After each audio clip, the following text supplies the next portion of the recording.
All right. Good evening, everybody. And how are we all doing? Hello to Maddock. Hello to Drallkan. Let's get Wade tonight and maybe wife forever. Let's fuck the sexy humming bunny babe. Well, that was a hell of an intro, goddamn. Hey, Rossi. Yeah, I like this intro. Maybe it's pretty good, isn't it?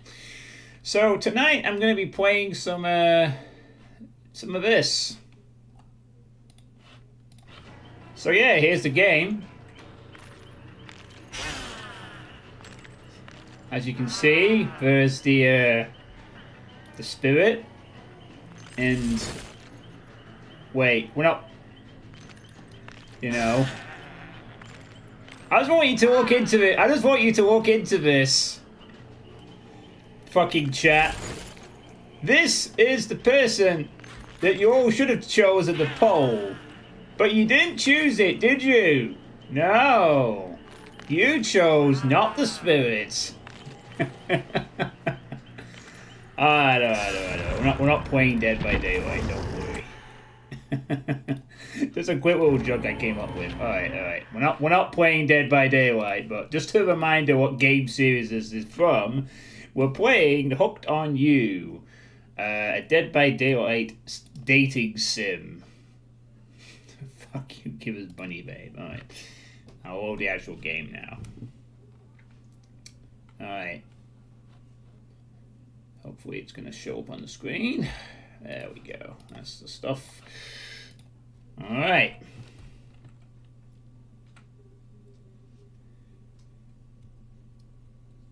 Yeah, there's your warning.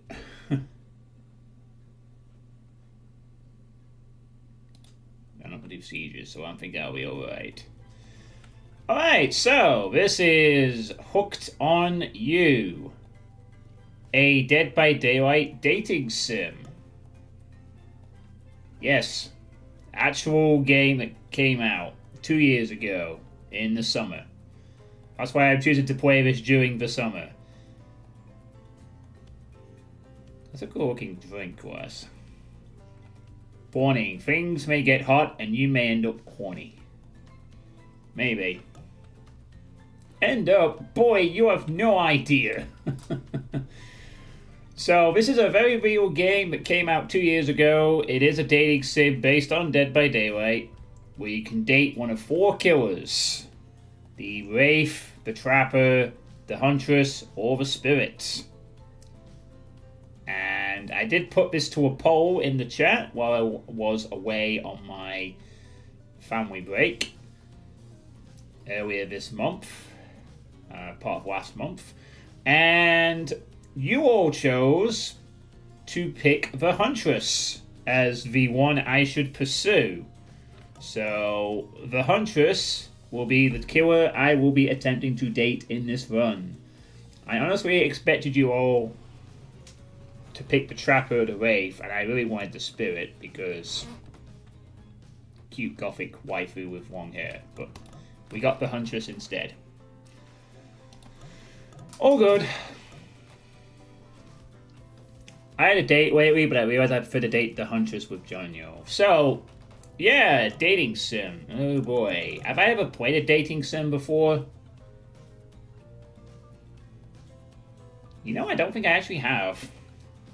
I've played visual novels before. Quite a few of those.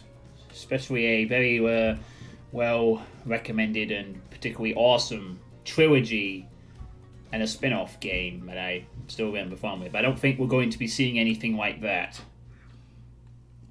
Well, there may be some violence, right? But we'll see. But I don't think I've actually played a straight-up dating sim visual novel before. I've played a couple of horror-themed ones that are like horror games in the past, but I've never played one that is just a straight-up dating game. So this will be a new experience for me too. This is not usually a genre of game I am particularly interested in, but it's Dead by Daylight, so yeah. Right, so apart from the trailer, I really don't know what to expect. I think we get some mini games. A lot of this is story based, so this is probably going to be largely about story. But without further ado, let us begin. I don't think linking the account does anything. I think it gives you some of the skins or some shit. I did that a long time ago, to be honest, when I first got the game. You hope for titties, and Venom hopes for deep war. Well, I hope the sound is okay. I hope you can hear the sound of the game's background. The duality of mankind. We want deep war, and we want big something else. Alright. Sounds a bit quiet on my end. Is that just me?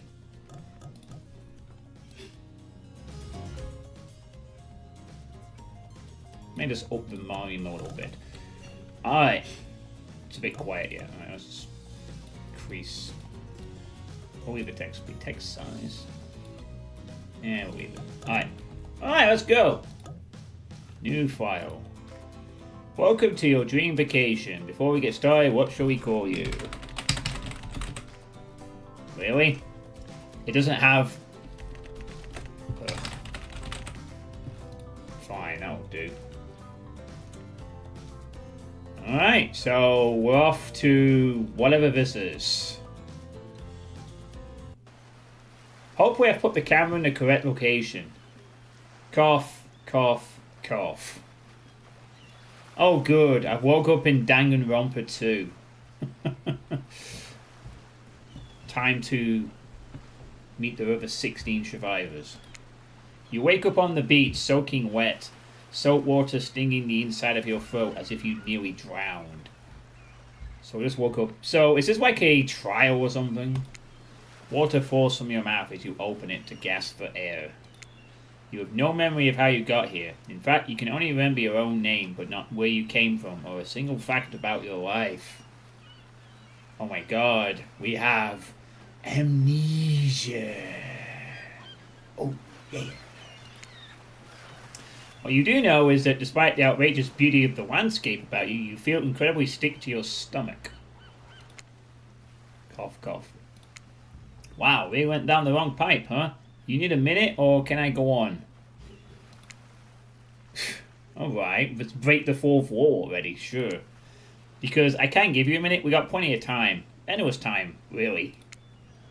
An eternity, if you catch my drift. Whoa, not now, Ocean. Sorry, Suitepee, man, continue. Please go on. Okay, then. The ocean is sentient, great. Okay, then, as I was saying, you look down at your feet, ankle deep in the crystal blue water of a newly arrived wave. Hello, Shakar. Hatchet waifu, my beloved. We have woke up here and we have no memory of anything except our name. So, we're already off. As the water recedes back into the ocean, it reveals a grotesque discovery. A decomposing face stares up at you from beneath the sand. All you can do is vomit, a stream of dark bile, bugs, worms, and other ick. Questions race through your mind. Where are you? How did you get here? Who is behind this incredibly charming and well-spoken voice in your head? However, answers don't come easy. Your mind is completely blank.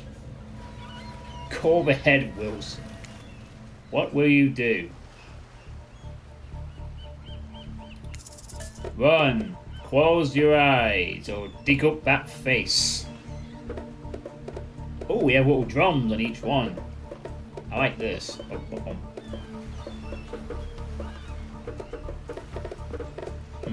What shall I do? Running, closing my eyes, or dig up the face? Well, skull fuck the head. Let's dig up that face. You brush the sand away from the half-buried human head embedded in the ground before you. There's no body, just his head. As you pick it up, flakes of skin fall to the ground. The jaw falls open, revealing a gold coin sitting on the running tongue of this poor dead soul. Getting your hands dirty, I see. I like that. You're a take charge type. We're rich! Now, I think the chat is. You examine the gold coin briefly, halfway distracted from what otherwise been an extremely confusing morning. The sun beats down on you, drying your clothes. You check your pockets, but they're empty. Plenty of room for a gold coin, you suppose, and so you deposit it. Well, I guess we have a gold coin with stuff on it. Why, that's a nice coin you got there. What if you were to spend it right now? No thanks. Look, I'm gonna level with you here. That coin you found, it's mine. I dropped it yesterday and I've been looking all over for it. Dropped it into a dead person's mouth. Could you just give it back? No. Psst, be that way then. Yeah, it's a voice in my head anyway. Fuck you. Your mind doesn't have a chance to linger any longer on your current situation as you feel something soft bump into your foot.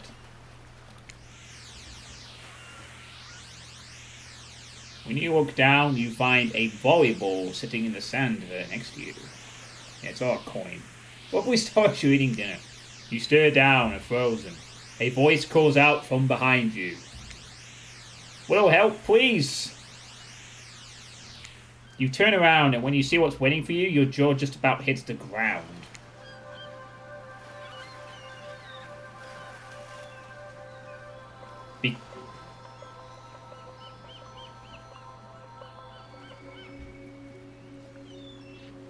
God, she looks cute.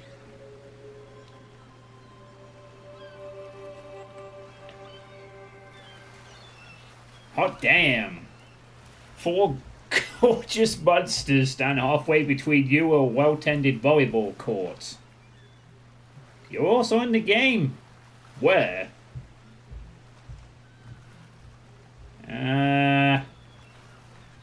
Okay, I'm gonna say maybe 2.5. Or 3, maybe. You're the trapper. Just minus the beard. The exact copy. Yeah, but do you have like a bunch of scars on you? You love that the wraith is slightly shy. Okay. Each of them oozes with undead energy, a magical aura reaching out and penetrating you via your eyes. Your heart begins to race. Curiosity, fear, desire. You can't help but stare at these casually dressed, let's call them killers. I don't know, not to be judgmental, but that's just the energy they put out there. So many competing feelings rush through your mind at once that you are completely paralyzed. Hello? I'm not doing voices, because I don't know how the heck any of these are going to sound. There are weird days, and then there's this. All you can do is look down, ball, and back up at this monstrous lineup of, well, ritual monsters. Sexy-ass monsters, though. What do? Alright, 4 versus 16's been released. I'm fucked. Toss it back, kick it back, say no thanks, say nothing, do nothing.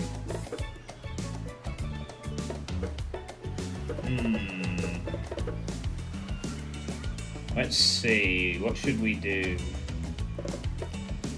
We're gonna kick it back. What would the Huntress want? She would probably want to see me kick it. You swing your foot and awkwardly strike the volleyball, sending it bouncing across the sand towards the Huntress. It doesn't make it all the way. Everyone stares at you, silently observing your unsportsmanlike shame. They must be wondering, have you ever even seen a volleyball before? That's true what I'm wondering right now. It's not a soccer ball. What a dork. You feel so awkward that you can barely see straight, but through the haze of your embarrassment, you catch Wraith looking at you from the corner of your eye. Huntress jogs the rest of the way to grab the volleyball, and they all turn and head back to the court. Alone again, you look across the beach at these strange residents who casually bat a volleyball back and forth, happily ignoring your intrusion onto their private beach. Should you be frightened, worried, excited? I did refer to them as killers, not to give too much away.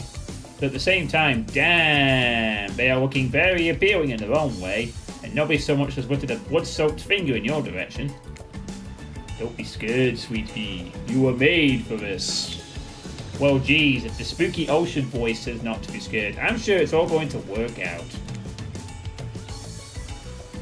It's so funny how the game takes itself seriously. With no good reason not to, you decide to head over and see what happens next. Well, we've already fucked up. We kicked the volleyball when we should have just thrown it. I don't know. I guess we're not very, sporty. It seems like you've derailed the volleyball game just by showing up. You derailed the game by just... You derailed the game just by showing up, nitwit. And I guess you're also a nitwit. Look, it's just best to go with what Trapper says when he says it. That's a policy I hold for pretty much anyone who always seems to have fresh blood on their hands. Hey, don't worry about it. It's all just a game. Existence, that is. Besides, you seem a lot more interesting than a silly game. What's your deal? What brings you here? You mean they're here to do more than distract from my total domination? That was Rafe. That sigh means he was done with the game too. Ha ha! He liked the sense of humor. Either that or he's sort of butterfly or something. Look, I don't care why this slack-jawed moron is here. I just want to know, can I kill them or not? Let's find a pallet quick. You know you can't. At least not yet. Oh, she got her axe out. Oh yeah, not yet. Hey, Suitepee, you might want to, you know, say something. Actually, never mind. Plenty of time for that's enough. Right now, this group has some questions for you. But be warned, answer quickly and answer well. This is a timed quiz, and it'll be very important later. Uh-oh. Timed quiz. I guess we have to be quick. Very important. Or not important anyway whatsoever. Probably that one. I can't remember. How attractive would you say you are? Attractive? 10! Very, not at all, average. I like the... You think I should go for very? Alright, we'll go for very. I'd say I'm very attractive. That's what you think very attractive is, compared to this? Trapper flexes and his muscles are so tight you can practically see the blood running through his veins. If you could have any superpower, what would it be? Oh wow, well... Flight! Alright, flight. Flight, for sure. Technically, I suppose I can fly. Honestly, it's not all that it's cracked up to be. As far as I go, I'm still not where I want to be. What was your bus subject in school? Well, honestly, with hunting, I don't think that's an option, I don't know. There's math, history, or skipping class. I like my history, so I'm going to go for history. History? Nice! It's important to know what came before so that we're not doomed to repeat humanity's mistake. I mean, we will anyways, but still. That's true. What's your favorite animal? Dog, a cat, a what the heck is a mustelid?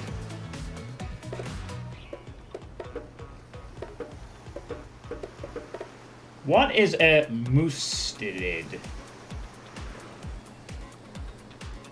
I've never heard of that animal before. Total ferret. Oh, well, in that case then, yeah, a mustelid.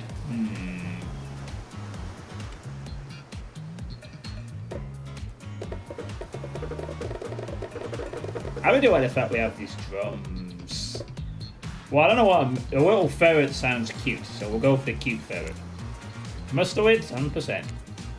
Be honest, you have no idea what a mustelid is, and you're just hoping it's some secret answer that results in a hilarious Easter egg, right? Because there is no Easter egg. It's just another word for ferrets and stuff like that. What's your favourite colour? Blue, blood red, 3-day-old corpse. 3-day-old corpse. What the fuck? Nobody would expect me to pick this, so I'm going to say 3-day-old corpse. That's a pretty edgy answer, right? I'm pretty dangerous. I talk about corpses. Oh, picky. I like the drums. Those are no good to me unless they've been frozen. You'd be surprised by how quickly good meat can spoil. Or maybe you wouldn't be surprised. I'm still getting to know you. What's your dream job? Astronaut, nightclub promoter.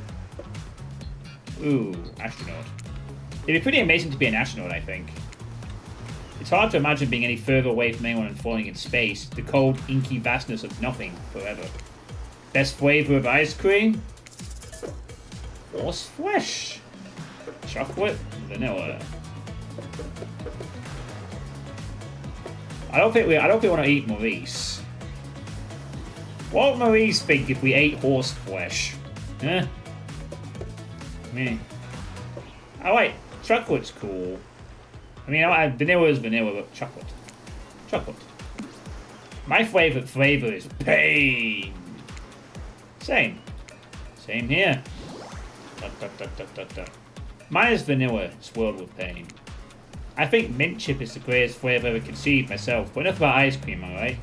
Hold on a second, this reminds me. I am right, always. It's a lesson you should learn before we go and do much further. Do what I say if you want to survive. Pick mint chip. We're teaching lessons now, narrator? You rascal. Kill or be killed is the rule on this island, even for faceless voices. Tell me, what's the best flavour of ice cream? Chocolate. The best flavour is chocolate. You got a reading comprehension problem? I just told you mint chip was where it's at. You almost bought yourself a game over there, buddy. That's right, I can end your life whenever I want to. I'm in control, so don't you forget it. If I say you like mint chip, you like mint chip. Now try it again. Tell me, what's the best flavour of ice cream? The best flavour is chocolate. In case it wasn't clear who's in charge, it's me. You have to understand, it feels very good to win someone else's game. You should try it sometime. What? That's the actual end of the game? Really? Oh, okay. Guess we'll... That actually was a game over. Holy shit.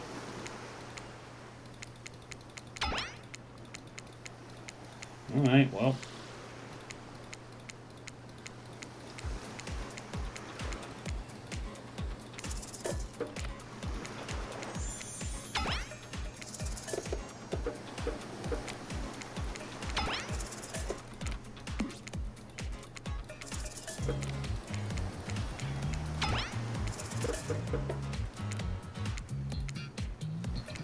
I guess.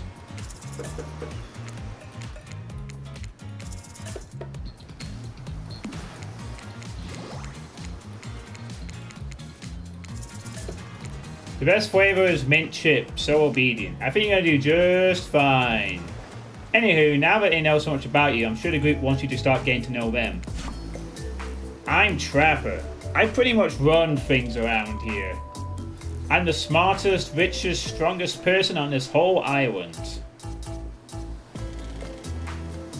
I don't like losers. If you want to know what a loser is, say hello to Rafe. Hi, I'm Rafe. I'm nothing like everyone else. I like nice people and love big dumb idiots. Hey, what's up? I'm Spirit. I don't like most things. I don't really hate most things either. It's not worth my time. But the things I do hate, I really hate. You know? Like fathers that decapitate you into pieces. Based on my personal observations, life is nothing but suffering. And society is a carefully calculated lie to keep everyone subservient to those in power. It's better to choose to just not take part. Look at that smile. That is a cute, adorable smile. Jeez, it's like she was down by murdered by society she hates it so much. Oh no, wait, I'm remembering Spirit's story now, and that's almost exactly what happened. Hey, I'm Huntress. Don't let these bombers get you down. There's lots of fun to be had on this island, along with lots of love. Well, if I do replay, I'll probably replay it at my own time, Sakura. I got many games to get around to. There is, if you know what I mean. Grow up. Grow a body. I've explained this 1,000 times. I'm dead, but I'm not a literal ghost. I just create a trail of fog. I'm not made of it. Whatever, fog body. That's not nice. He's not nice. You love it. Only sometimes. Ew, really? That's disgusting. Offer a pale mini. That's why she likes it. Don't speak for me. I also hate it. Stop speaking entirely, actually. For the first time ever, I agree with Wraith. Let's move on, otherwise I'll do this all day. Besides, if I know this crew, and I do, they'll want to show off soon enough. If we're done playing, let's do something else instead. Wow, for once I actually agree with the meathead. I say we go to my yacht. It's a massive boat docked nearby. I'll give everyone a taste of true luxury and power. Wraith rolls his eyes. Don't mind him, he just hates fun and happiness. No, I hate the endless, desperate, soul-crushing pursuit of wealth, the way it's flaunted needlessly, and the cruelty it engenders. What about hanging out by the pool? I find the water calming, simple, beautiful. Hey, what about our volleyball game? We can exercise and have some fun as a group. Are you all serious? There's a perfectly good lounge and chill out right here. I'm tired, and besides, I hate being in the sun. Where do you want to go? You want to romance Wraith now. Well, unfortunately, you chose the Huntress, so that's what we're gonna do. I hate that I interrupted your game. You should finish it. If you want to romance the Wraith, you buy this game and you do it. Yay! I love to play outdoors. I also love to meet new people. I also love to bring them home to play. Yeah, that's not a charming thing if you know her story. I'm sort of a big kid at heart. Obviously you are too. I like you already. Oh yeah, she loves to meet them and keep her in a shack and then forget to feed them.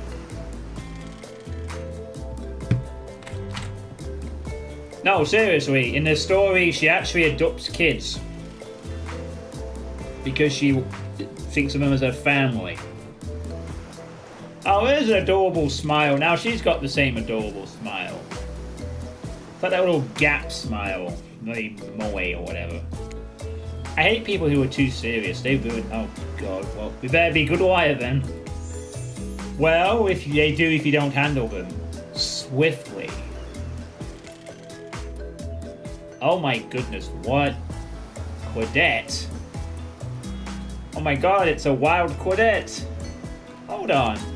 For just one moment, and a tweet.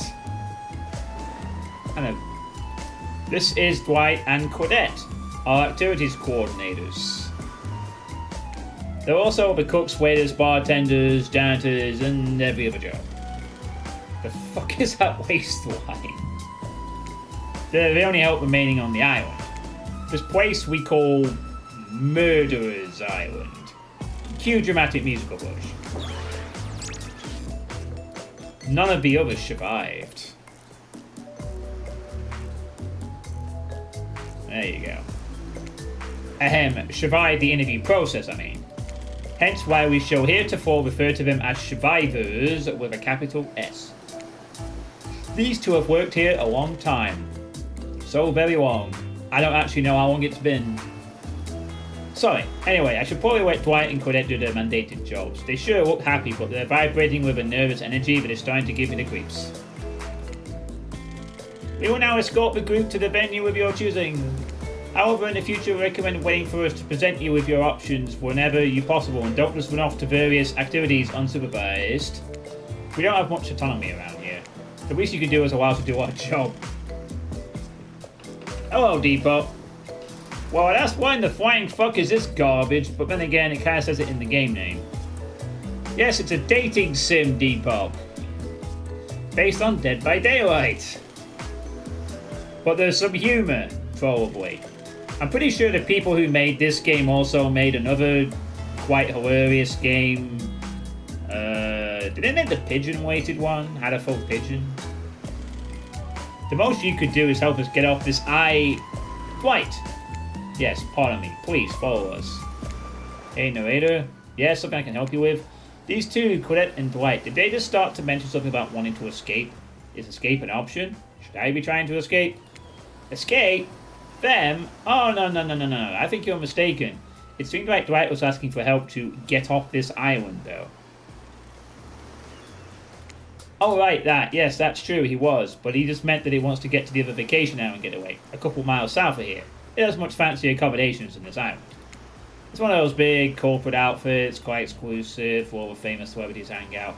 Very luxurious. Doesn't quite have the charm this island has, though. Trust me, you wouldn't want to go there.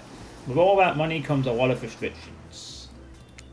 This is where you belong. Now, off you go. Time for an activity. On this island, your decisions matter. Mostly. When I agree with them. Not like that other island. So, what would it be? Oh, right. Oh. Well, we said we were going to go to the... play with the Huntress. So, if you don't mind, I'd like to...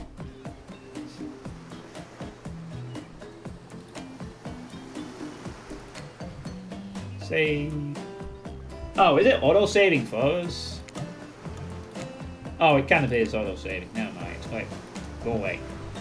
A garbage genre game out of a garbage game. Wow! Depop is very thrilled, clearly. Well, I'll be playing corruption cards the other bit of the time, Depop, which is going absolutely chaotic already.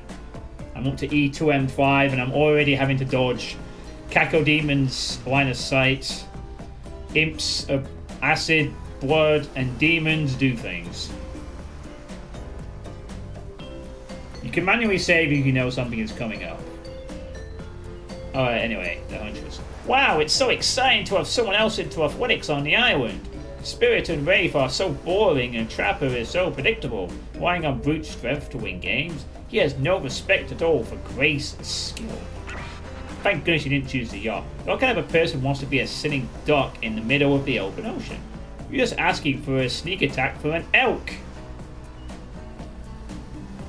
The hawk is trying to hide their horns. Wonder how long it would take for her to bring up an elk attack.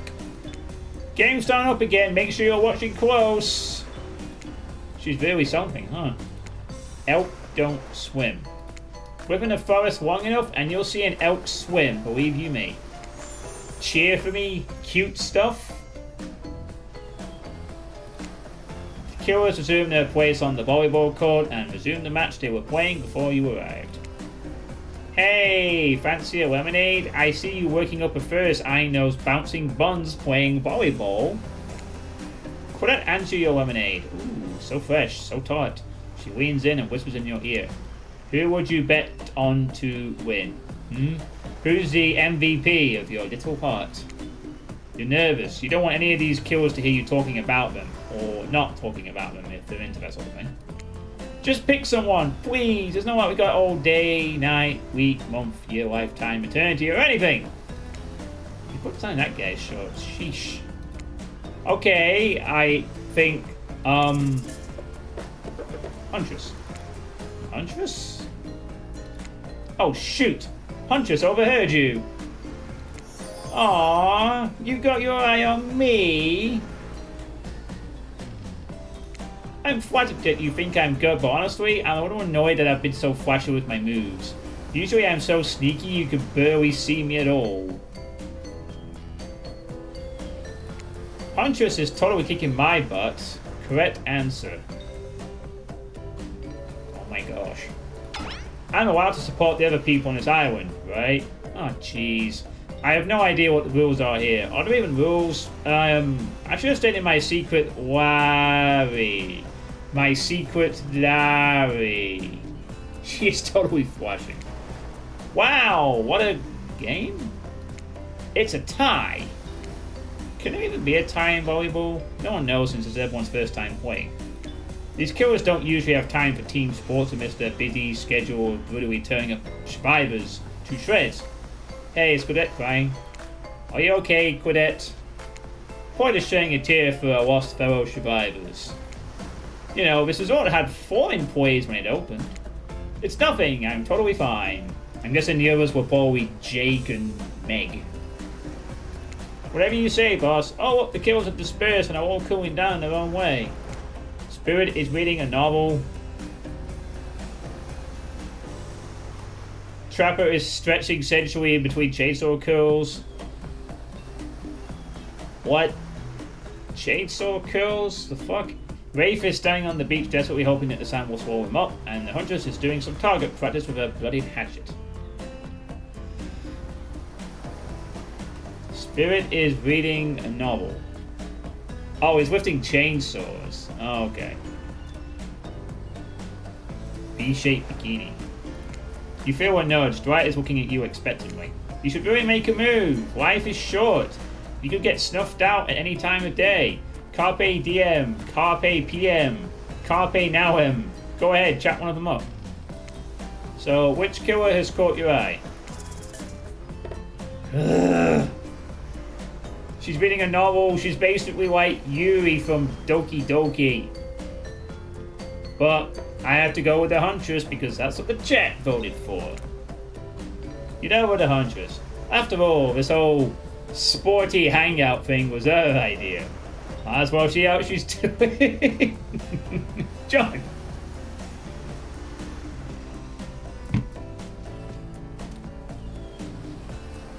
We want hatchet waifu. You were really great out there. Where'd you learn to move like that? Whose moves? My moves? These moves? They're nothing. Huntress blushes a bit from beneath her mask. It's cute on cute, if you ask me. Sometimes you gotta look past some bloodstains. A lot of men have run for their lives in my presence. You really learn a lot about what the human body is capable of in those types of scenarios. I love to exercise. In a way, we're all running for our lives when we keep in shape. Guess. I don't know if we're fitness that way. Maybe it's time to start. You never know who's coming for you through the brush, as fast as they can, propelled forward by hunger, desperation, or just plain old boredom. Doesn't seem like boredom is going to be your problem surrounded by all these characters. Survival, on the other hand? You're going to need to compensate for your lack of a killer instinct. What's your style? Uh-oh. Grit or imagination?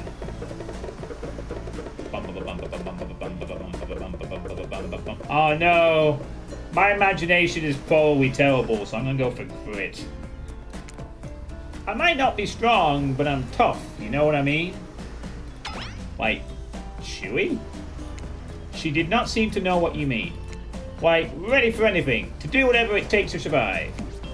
Oh, sure! Like, hold your enemy's head down in the river until the shouting stops and the rushing water takes his life away with it. Maybe not anything. But I'm ready for a lot of things. Get ready to impress because we're just getting started. Come on everyone, the fun and games can't be over already. I get it. Volleyball, not ruthless enough. Look at us, we crave action. We crave excitement. We crave the thrill of the hunt. Oh, cue to Hex reference. It's time to see if our friend here has the hunter's instinct. I saw you surveying me like prey on the volleyball court, Suitepee. Huntress waves a bloody axe in the air, and you step back nervously before you realize she's not waving it at you, she's handing it to you. Don't worry, I've got several of these. It's important to hone your skills, especially when you're in a new place where threats may lurk around every corner. She's a poet. Okay. You need to make sure that you are the biggest threat of all. Just don't aim those things at me. Haha, you can't even see me. Mini games consist of 2 parts. On top, a pointer which rotates in a clockwise direction. On the bottom, a target you're going to be pointing at. Sometimes the target is immediately visible, sometimes it's hidden until the pointer arrives. Press the spacebar to stop the pointer while over the target to win. Fail to land on the target and you will lose. To achieve a perfect success, land on the start of the target area, not the end. So what, it's a skill check? Okay, ready to play, or would you like to repeat that? Ready. So it sounds like a skill check. Away we go. Show them what you got. It's a skill check. Perfect. Perfect. Perfect. Not bad. Wah, ah, ah, ah. Not bad. Ooh, casual mini gamer. There's more to this game than just reading. I'm impressed. A worthy opponent. We got achievements. We did. The first of 36. I guess. The 36th apparently. I mean, could have been better, but who's keeping score? For the record, I am, and you got 8 points. Hatchet throwing? Cool, I guess. I like my stabbing to be a bit more up close personal. Somewhere wild horn blows and the survivors snap into action. Time's up!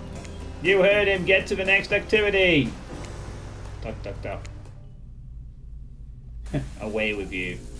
Seems like the next activity is meal time? How quaint. You were expecting what? Capture the flag? Do you know how complicated it is to run a game like that?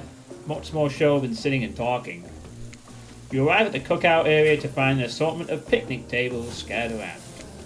What were you expecting? Some kind of grand hall with a huge banquet table? This ain't some prestigious fantasy epic like you'd find on cable. Dwight and Claudette usher you to your seat, but there's very limited seating directly around you. And oh great, terrific. It seems that everyone wants to sit next to you. Even better is that they don't want to sit next to certain other people either. To start, no one wants to sit next to Trapper. Meanwhile, he refuses to sit next to Wraith or Trickster. Trickster? Oh. Oh yeah, Trickster is here. Surprised? Yeah, well, they don't call him expected, sir. I'm sorry, even I get nervous around crowds of killers, and my whole shtick gets a little flustered. Oh, I want him. No, we can't pick him, Shigar. I'm sorry. We're sticking with the Huntress. Hey there, you're looking good, Suitepee. Real good. No, we're picking the Huntress. In which we can't let Huntress and Trapper sit together. No, seriously, their arms are too big. They can't fit at the table if they sit side by side. Look at this, we can't even fit everyone on the screen at the same time. You probably think it was an error, but it's not. It was completely intentional. Would that be a lesson to you? Every error you think you see is a choice. Got that? Okay, Dwight and Claudette are directing traffic. You sit on one side, the rest of them will sit opposite you. Huntress and Trapper could sit at the ends with their enormous sexy arms. Now that everyone is seated, we can begin dinner. Tonight's meal was prepared slowly and carefully with both love and hate for 12 hours over a spit. We hope you all enjoy. We really, really hope you do. Hey, you didn't actually tell us what you're serving. What are we eating? He probably has a name. Like Dwight. It's meat. Seasoned with a specific number of special herbs and spices that we simply can't divulge. My favorite. Meat is good. Meat is murder. Which, you know, considering what you've been up to, who are you to get judgy now? I'm just sharing facts. And you need to murder something to eat its meat, so that's like technically true. Technically true is the best kind of true. Okay, enough yapping, let's eat. Hey, Suitepee, you thinking what I'm thinking? It's going to be a person on that spit, right? Or several parts of overlapping people, perhaps. I haven't seen many pigs wearing palm tree button-down prints, you know? When you look closely at the spit, you spot what definitely appears to be scraps of fabric sandwiched between some layers of meat. I think I might be sick. Is there anything else to eat? This took 12 hours. And we do literally everything on this island. Actually, there's one thing you're not doing today. You're not carving up this delectable meal. Wow, he's right for a change, because I am with my broad axe. It's a perfect tool for easily chopping anything in twain. First, who says twain? Sometimes I swear it's what all from completely different historical eras. Second, I'll handle this with my cleaver. Fast, powerful, and clean. At least it's clean when the meat is cooked. No blood. Ugh, you two and your ridiculous bicep swinging contest. Enough! Grow up! Obviously, my gorgeous katana is the only option. Obs.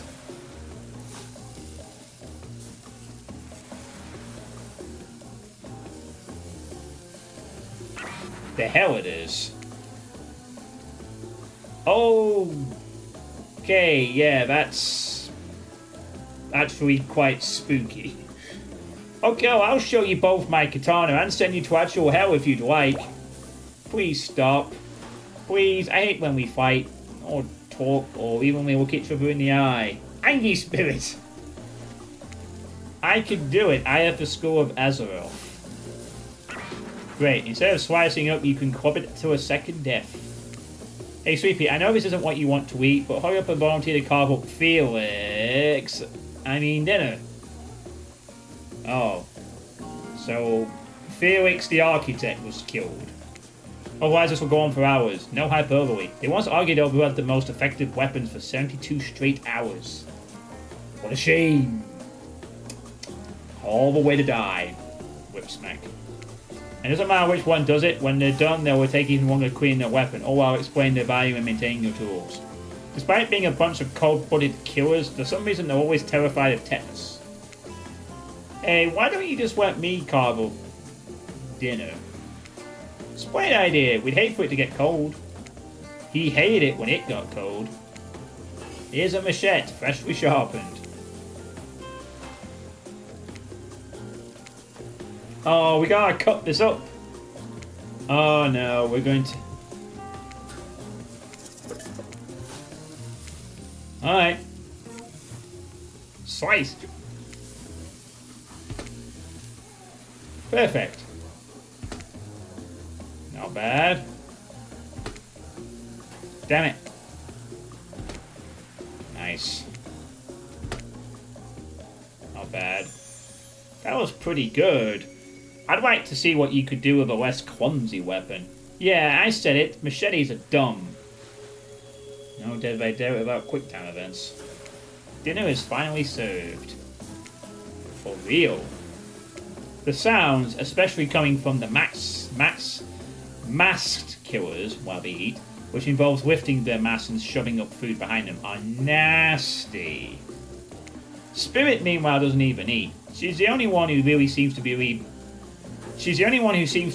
embracing being dead. They're all dead, right? This is obviously hell. I mean, come on. We're still trying to be mysterious here. You think mystery comes easy? Credit and Dwight aren't the only ones who've been working their asses off to make this night perfect. Well, at least they're lifting their ass. This is only 99% as disgusting as it could be if they just tried to mash stuff through there. Spirit, why aren't you hungry? The two best things about being dead is not having to eat. It's only one thing. Think about it, Suitepee. Number 2 is no number 2. One less thing to think about in the afterlife. Even if I wanted to eat, I have no idea what would actually follow. You might have noticed, but I'm mostly just a bunch of dismembered body parts floating in a spectral form. Do you see how deep this cut on my abdomen is?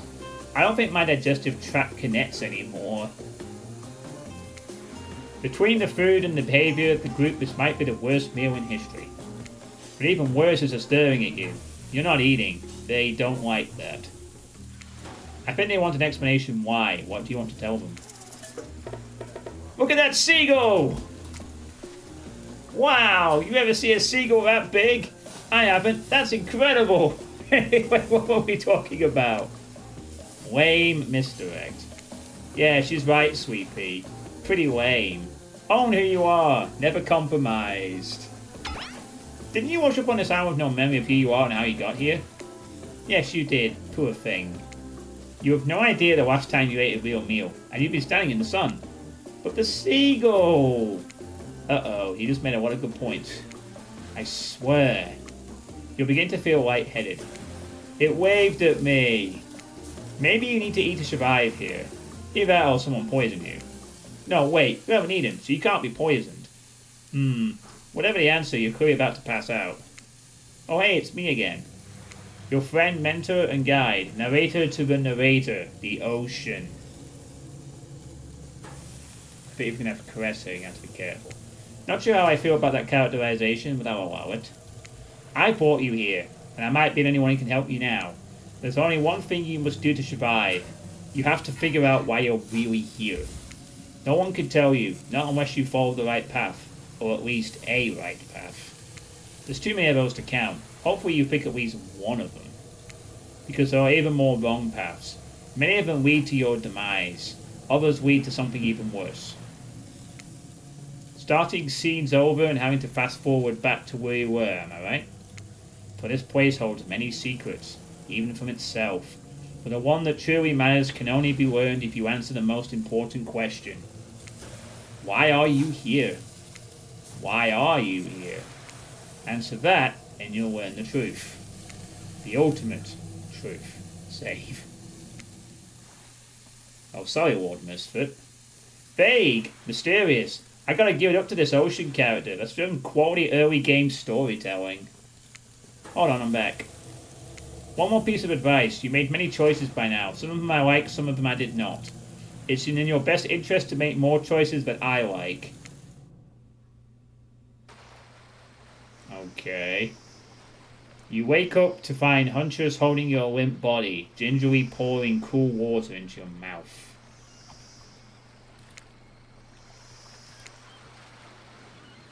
And I think it's auto-save, so we should be alright. Oh, good. You're okay. Sometimes when I try to care for people, we have a way of ending up less alive than I started. As long as we can't date the ocean can we fuck all. Yeah, you tell that ocean. Which would be a total bummer if it happened to you. It's been so long since I had a normal, happy, healthy, living person around. Usually I'm just falling into the same old routine of smashing everyone's head open with a hatchet before I really get to know who they are as a person. I can fix it. But you're not nearly as scared or too busy writhing in pain to see me for me.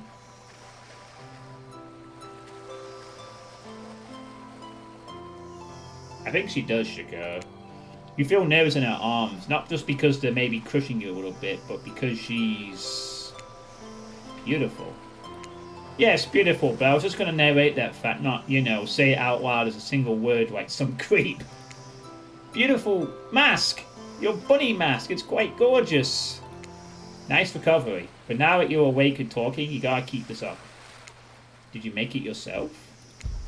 You're the first person to ever ask me that. Yes, I did. You seem so quirky and cool. You could do anything. Own an Etsy store, be a doctor. Why is it that you kill people? Huntress sighs. You can practically see the memories flickering across her eyes, but she hasn't tried to kill you yet. So that's a good sign. It was all I was ever taught to do as a young girl, so I thought it was right. Even through the mask, you can see that Huntress is blushing a bit. It seems that your line of questioning has made her a little nervous. Hey, you didn't eat much at dinner. Want a snack? She offers you some jerky. Probably human jerky, but her spice game is on point because it smells pretty damn good.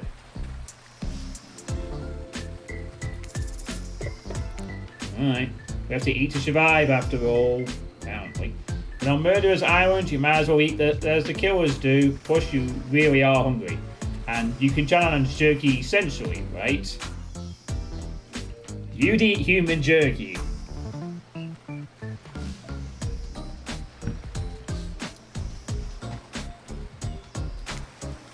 love some!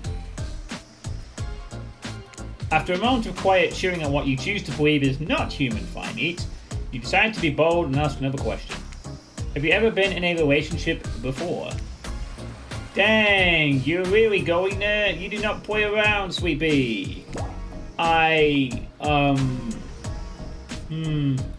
Huntress takes a moment to think deeply before answering. I must say, it's quite amusing to see this hulking bombshell get all twisted up with these personal questions. Kudos to you, Suitepee. There was this one deer that looked at me quite provocatively in a clearing once. That doesn't count, does it? You hint the faintest giggles bubble out from behind Huntress' mask. Haha, you're so cute, Huntress. No, it doesn't count. Whoa, what's this? You found something in the sand. Huntress reaches down to pick it up. It's a hair clip, probably left by some little girl who was playing on the beach long ago, who is definitely still alive and not at all dead. Huntress closes the bag of jerky with the hair clip. Seems like she's a little mixed up on how exactly this particular item works. Should you go with the flow or show off some of your knowledge of advanced humaning?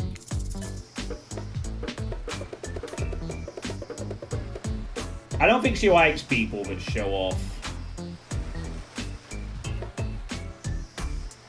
That'll be my instinct. I don't think she likes that. She said earlier she does her own thing. She wants to use it for clipping up the jerky, so be it. Huntress is admittedly a little scary. Might it be best not to correct her at this moment? What if she gets upset? She could probably kill you with nothing more than this very clip itself, wielded as a blade in her nimble fingers. Put a fucking clip in her fucking hair. I think she keeps her hair mostly tied back anyway. But honestly, would you even need the clip? Certainly her bare hands are enough to get the job done. You take a gulp thinking about just how fragile your puny little neck is. Also, between the fainting human jerky and the probably dead girl's hair clip, you're feeling ready to get back to the group and have a lie down. Good thinking, won't want that jerky to dry out. I hate to break this to you, but never mind. Just as things are really heating up, you hear a flurry of footsteps behind you and you quickly spin around, ready to fend off whatever new danger has popped up on this strange island.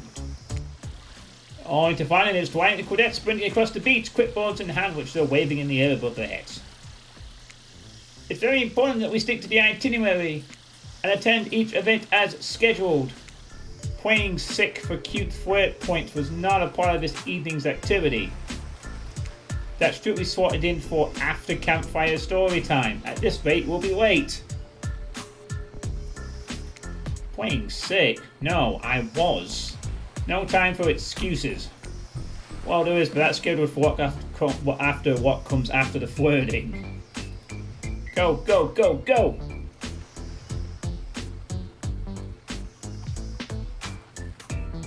Clip your hair without a hair, just the hair itself.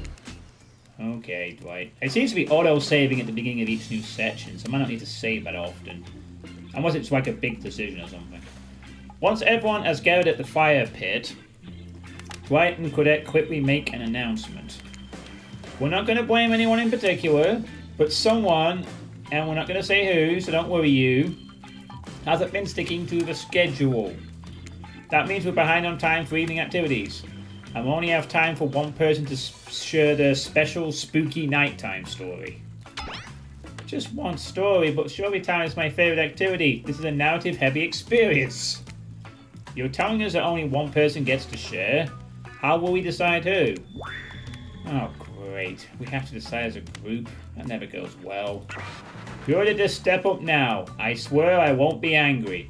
I'll merely chop your head clean off. No fuss, no muss.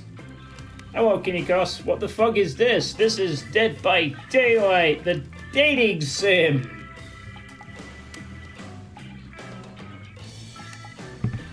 That's what it is.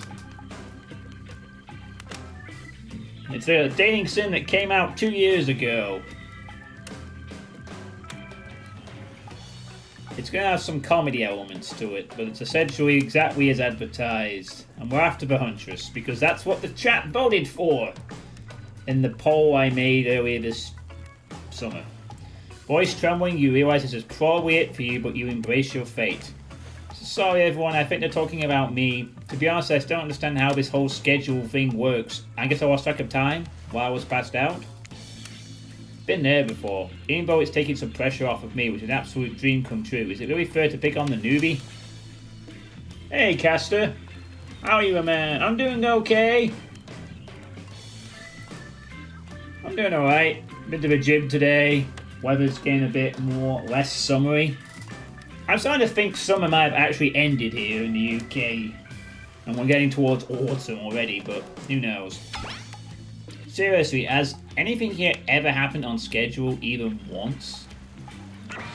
Damn it, Donald, if you try to flex that authority gimmick one more time, so help me, I'll snap your head off so quick and I'll drown you in his blood, Cynthia. Fuss and Muss are back on. You two know I love to hack, slash, and dice. Yeah, it doesn't really cover his nitness, does it? We all know you love to kill. It's almost all you talk about. Nobody named any names. Who knows any names? Not us. I announced my name. Who's Donald? Who's Dwight? Who even knows anymore? Call me nobody. But we still gotta get started on story time. So, oh, he changed his name. Okay. Suitepee, who do you think should go? Ah, damn it, that's a name. Please, pick somebody quickly so this tropical vacation doesn't turn into a bloodbath. I choose you! Pikachu! I mean, Huntress. Whoa, whoa. This entire experience is carefully crafted to avoid an IP infringement lawsuit. Let's be careful with the catchphrases, will you? Huntress steps up to tell her story. The campfire flickers in her faraway eyes. Yeah, we don't care about the trapper in this playthrough. There is a village outside the deep and ominous red wood. No child dare step foot past the threshold of thick trees and brush that separated safety from the unknown. Grown men that ventured in often never return, and the sounds that echoed out into the village were something inhuman. The women of the town told a story to the young children, hoping that it would be enough to dissuade them from curious exploration beyond the boundaries of the village. They told of a creature that lurks in the woods, half woman, half beast, singing like a siren, haunting, beautiful, her voice the last relic of her humanity. It lulls all who hear into her domain, and not precocious child nor fierce soldier can escape once you are in her clutches.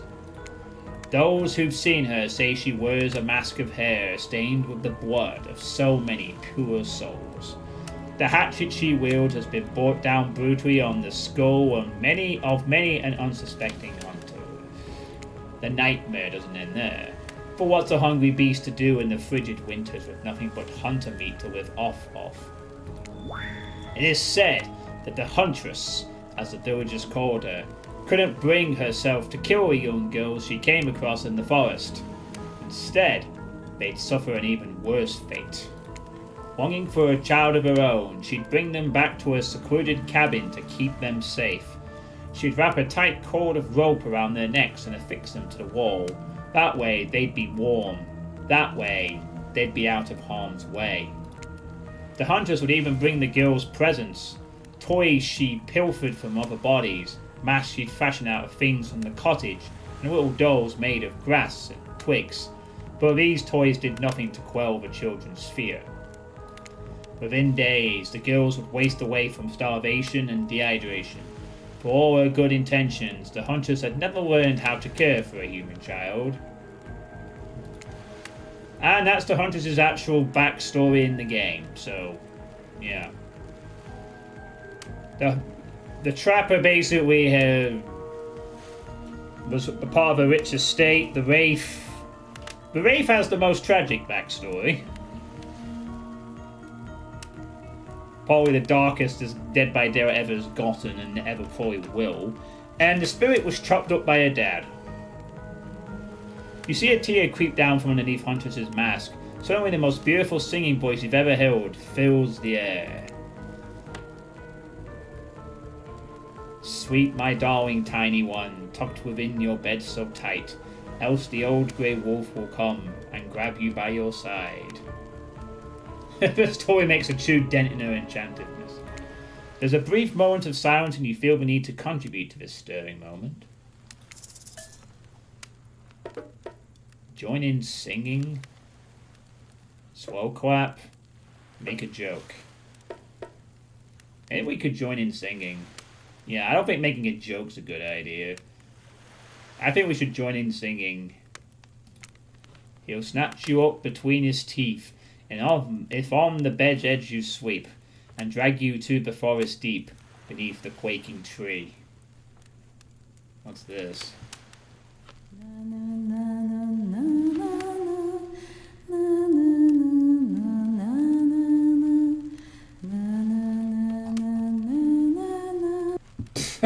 Okay. There we go. Huntress can't believe you know this song.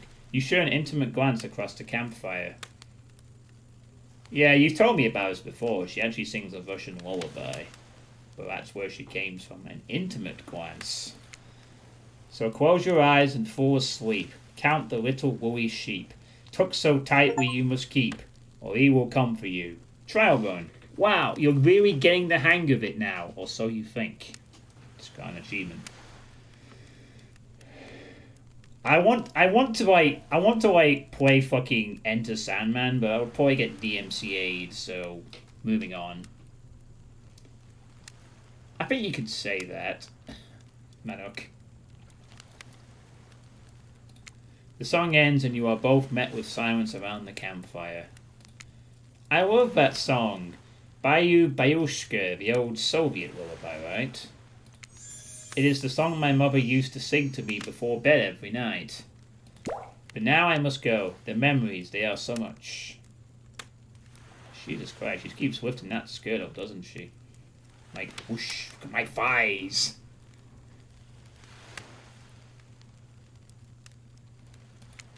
On that note, everyone decides it's time to take a break and split up for a little bit so they can all have a moment alone before bed.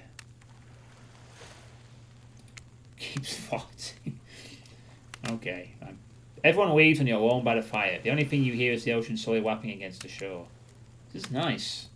A true moment of peace and tranquility that lasts for all of 7 seconds because Trickster shows up and is blurring his latest song. Hey baby, you look lonely. Mind if I join you? Oh, actual music from the game. He doesn't wait for an answer. I know you've been hearing from these guppies all day, but I want you to hear something from a big fish like me. Something special those in charge of this island don't want you to hear. I am the ultimate catch on this island. The only lobster in an ocean of sardines. No one can give you what I can. What? 48 knives to the back of the chest? You just have to find me. Come find me, baby. Trickster leaves. You're a bit confused about what to make of his cryptic clues, but you aren't going to get any time to yourself to think about them just yet. Huntress approaches you. Does that mean like maybe he's like a 5th option we could date if we find him? Maybe he is the secret romance partner, but we're going for the Huntress. Of course you like my story. Who wouldn't? It had everything. Cute kids, dead men, a Huntress. I find that all stories are better with the sound of a burning fire filling the air around you.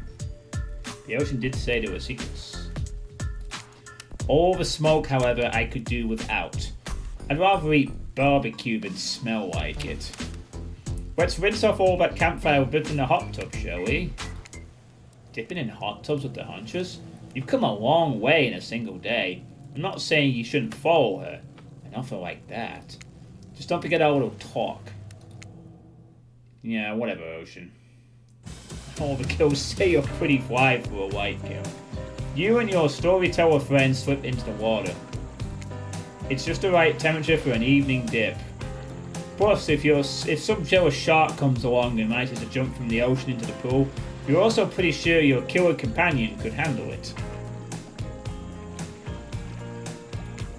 Before you run off, I want to make something clear.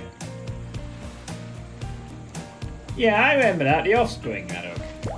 You know that half woman, half beast I was talking about in this story? That's me. I'm her.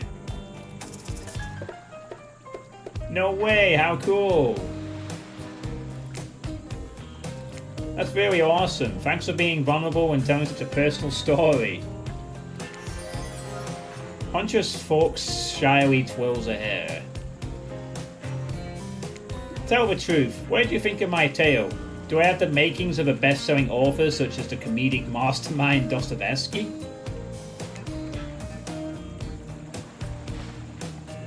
It was a really well-told narrative. Clear beginning, middle, and end. Rooted from the start. Plus the woman in the forest, I mean, you are clearly not a true villain. You were just a traumatized child. Okay, now you're just being a sucker. Huntress's eyes leer at you from behind her mask. She's had the time in the spotlight and is playing coy now. You know the Offspring. I'm impressed.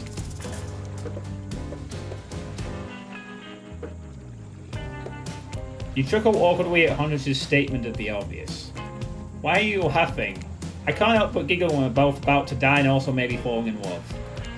You can't believe how awkward this intimidating woman seems right now. It's actually pretty endearing. You notice the temperature has dropped significantly despite your steamy company.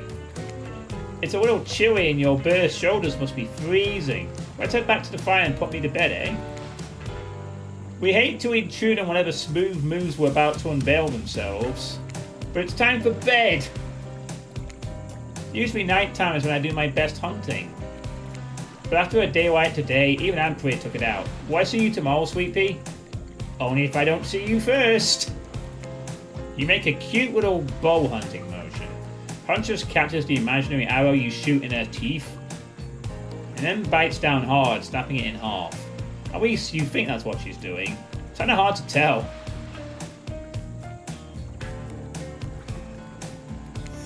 Good night, my little snack.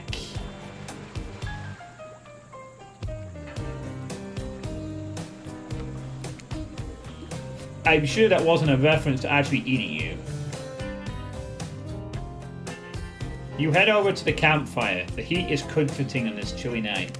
Walking into the crackling embers, you think about Huntress' story of the half-human beast that abducted all those innocent children, an attempt to save them that led to their doom. Are you a mistaken prisoner here on this island? Is this your salvation, or will it be your demise? Before you can dwell too much on your fate, Claudette and Dwight arrive, their now familiar, creepy smile stretching from ear to ear. It's a bit menacing to see a smile like that lit by firelight. We must apologize for the accommodations. We weren't prepared for another guest, but we're going to make you comfortable, or die trying! They hand over a pillow and blanket and welcome you to snuggle up by the fire. Perhaps some music will put you at ease? Just try to keep the volume to a minimum. Our other guests aren't the types you'll want to rob of their beauty sleep. Mining games consist of 2 parts. Okay, yes, it's a skill. This upcoming minigame is a special minigame, perfect for the less coordinated because there's no winning or losing. Well, not technically, whatever the player stops, that's your result. I suppose if it doesn't stop where you want it to, that's a bit like losing, but no one has to know if you don't tell them. Okay, ready to play? Let's go. Away we go. As you relax and look into the fire, the radio begins to fuzz and flicker. You examine it and decide that you might adjust the dial and fix it. I don't even know which one of the option is. 94. Let's see what's on this station. Hey, Corn King! This shizzle is Dead by Daylight, the dating sim! You could date one of 4 killers in this awesome visual novel. The ultimate summer game for Dead by Daylight fans. 2 years ago, anyway, when it came out.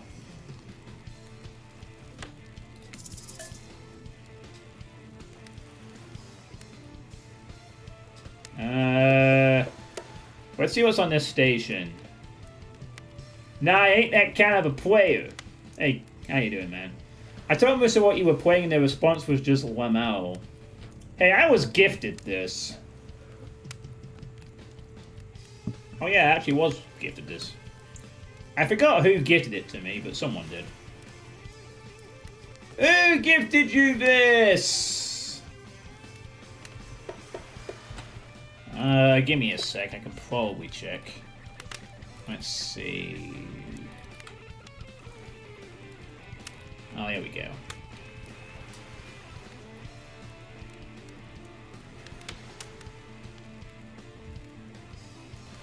Oh, wait.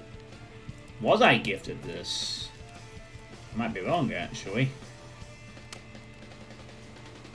Maybe I bought this myself. I don't know. I thought I was gifted this, but I could be wrong. No, you know what? Maybe I wasn't gifted this. Perhaps I just bought it myself. Which is perfectly...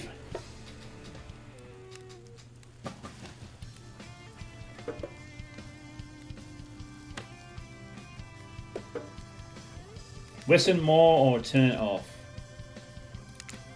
Oh, we could choose another station. Oh, let's try 96. Let's talk about our community. For us, it means two major things. First of all, the community is you out there. It's you and everybody else either playing the game or talking about the game or creating content relating to the game or being inspired by the game to write music or to make outfits.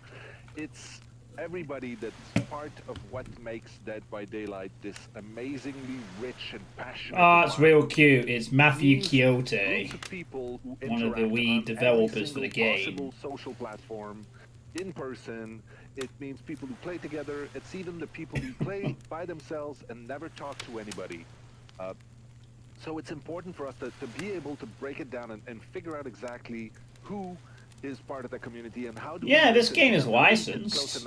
It's an official game. What makes them happy, what makes them excited, what worries them, all of this. We need to know about that. So code. Wait, I guess you did a pretty good job so far. It's our team that we built. Sweet, I found out who gifted it to you. A very small thing, 4 years was it ago. you? It pretty much just Dave and Ash and I talking to you live. I have a list of gifted games. I might remove it when I added it to my project list. Today, where we have a team of, I think, over than 50 people internally. For your birthday, lol. Some people sitting at their desks all around the world. Thanks for well, there you go. Drallkan gifted me this game for my birthday probably 2 years ago. And then we have, and here we are. People who are halftime and people who are doing this out of the goodness of their heart. We have people that are part of the thanks, boss Drallkan. team, the community management team. It's a big machine because for you, community might mean you and your friends and the people you play with, and you know the forums you visit, whether it's Reddit or Nico or whatever. But it's maybe 100, maybe 1,000 people that you feel next are station. part of that Dead by Daylight community.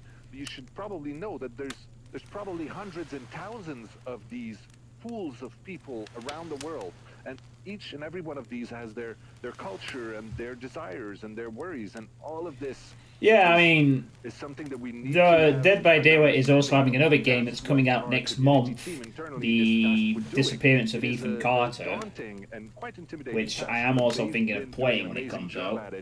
And we're going to talk about exactly who these people are and how they do their job. Gabrielle Murphy, John, next station. We're also gonna have I was casting in the Funk Stone, so that's what I meant. Fog Whisperers program, which is sorry, I just completely forgot the name. People that are helping, but yeah, bring the that's what I meant. There is another one as well that's a co-op type game that they're coming out with. Take a little moment to talk about all the community events and activities that we have in store for the. Let's see what's on this station.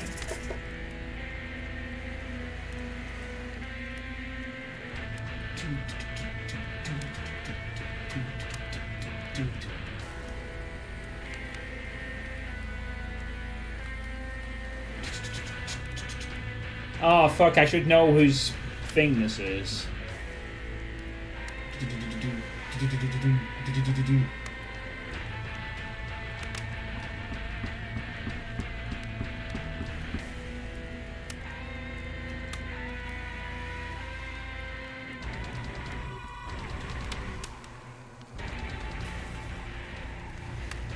Oh, god damn it. It's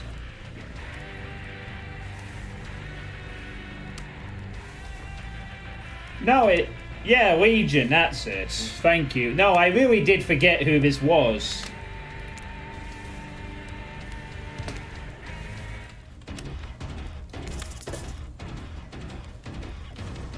I know I'd heard.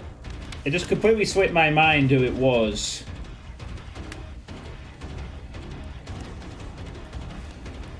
I don't know what this is.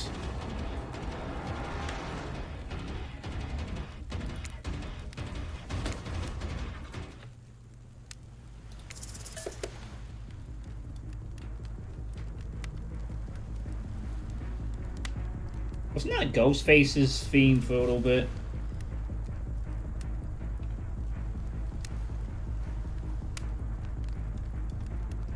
I remember saying that Ghostface used to have a washing machine theme for a very brief time when he was reworked. Then they changed it back to something else. But I never heard it because they changed it so quick. Yeah, this station. Fuck off, whatever it is.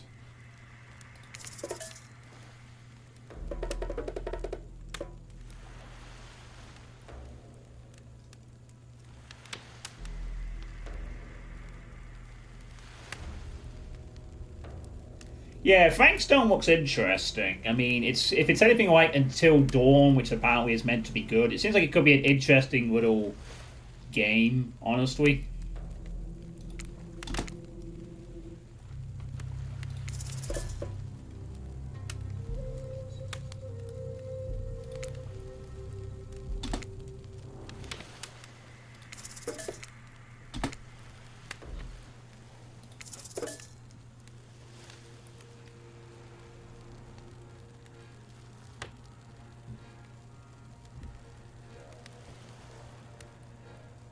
This is the clown theme.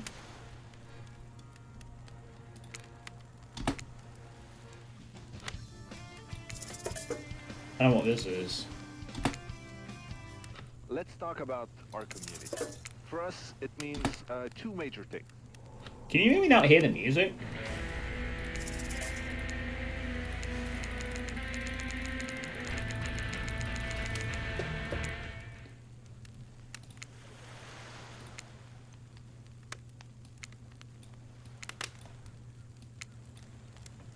There, is that better? I've turned it up again. Hopefully that will be more useful. No matter how many things you listen to, you still can't sleep. You decide to ask one of the killers to spend a little more time with you until you're sleepier. Who would you like to summon to your side as you lay by the fire? Spirits! God damn it. Oh. Huntress, are you around? I was wondering if I could get a little company. Huntress appears in an instant. You really didn't hear her coming. She's more than happy to tell you a secret for falling asleep when she's feeling restless. If the Soviet lullaby doesn't work, the special mushroom tea has always done the trick. When I'm not coating the blade of my hatchet in it to ease the passing of my victims, I'm steeping it in a piping hot mug of water.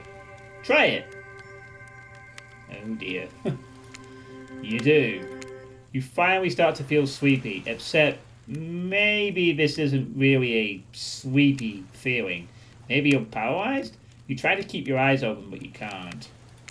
Darkness overtakes you. The dark voice from earlier speaks to you again. It shouldn't still be as spooky by now. You've had a whole day of strange voices in your head, but this one is still undeniably odd. Really worked up a sweat watching those killers toss the ball around, huh? Would it have hurt so much to go splash around in some cool ocean waves afterwards? I'm just saying, I'm out here, you know. You awake suddenly to see someone looming over you. Trapper is sitting beside you, sketching a portrait. Oh, you awake? I saw you with the Huntress right before bedtime. You should know they're not what they seem. Not like me, who is obviously completely honest and trustworthy. Date the ocean, will you? You think Frankstone will come out as a killer? I was out checking to make sure you weren't sleeping near one of my... Actually, never mind. Just be careful where you sit.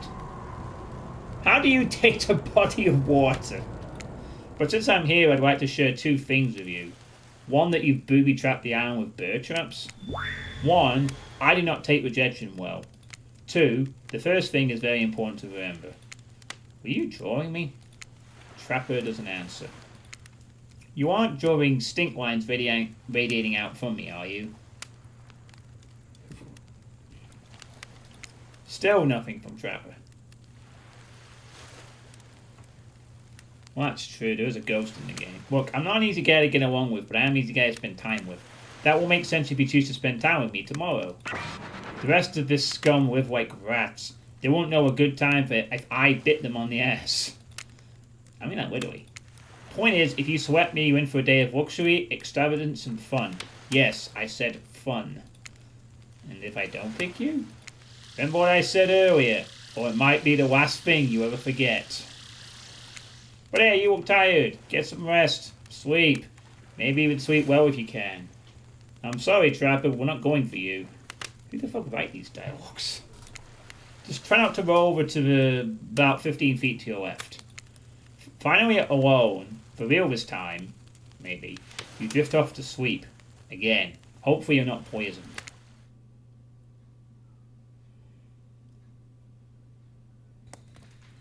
Wait a second, where are we? This isn't... Oh, jeez, it is. It's one of those reality show confessional rooms where all the contestants talk directly to camera. I think today went really well. Really went well. These were some of my first interactions with someone who isn't a parent that didn't end in bloodshed or ultimately untimely perishing in my Russian cottage. So I'm counting today as a win no matter what happens. What do I think of the newcomer? Do I have to say, oh, I do? Okay. Attractive, mysterious. I really don't know but many of the words since I was raised by my mom in the woods until she was skewered by an elk and I had to wash her entrails off my cellophane. That's that, by the way. That being said, the other three should be sure to be on their guard. I don't know who this newcomer will want to spend time with tomorrow, but I, for one, will not let my guard down easily. Who knows about the others? Rafe, I think, knows more than is going on about this place, but these are hard enough to crack. Meanwhile, Spirit is just screaming all the time, major buzzkill, and... Trapper. Oof, where do I even begin with Trapper? He's buff, sure, but daddy issues much? Sheesh. Look, I don't need anyone. I've been perfectly fine on my own since my mother died. I eat a fine diet of raw deer, beer, and human. I'm as fit as a fiddle.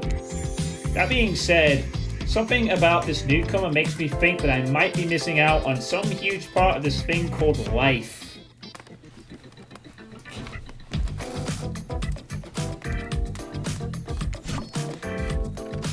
This would be a perfect MTV date show. Look, I'm always full of rage. The key is knowing how to control your rage so you can use it. I am a master of self-control. That's better. Just turning it down on my end so I can hear a bit more. The key is knowing how to control your rage so you can use it. I am a master of self-control. And right now I'm using all the self-control I can muster because today was a disaster. Let's just say I didn't love it. Ha, that was funny. Laugh. I said laugh, damn it. Anyway, I'm planning to kill this idiot. Don't tell them though. I want to lead them on a little more. It'll make it that much better for me when they're screaming. I'm not really sure how to feel about Suitepee.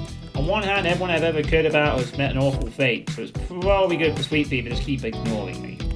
On the other hand, there's something about them that maybe could work out for my plan for me. I know that everyone thinks of me as a beautiful, cold-blooded monster. I can't help it, circulation just isn't my thing. I don't choose to be cold. This cute hat and robe, okay, those are a choice, sure. If someone were to come around and capture my heart, at least that beats being stabbed in it. Besides, if I'm gonna get bloody revenge on a society that has used me and thrown me away, maybe it wouldn't hurt to have a little help.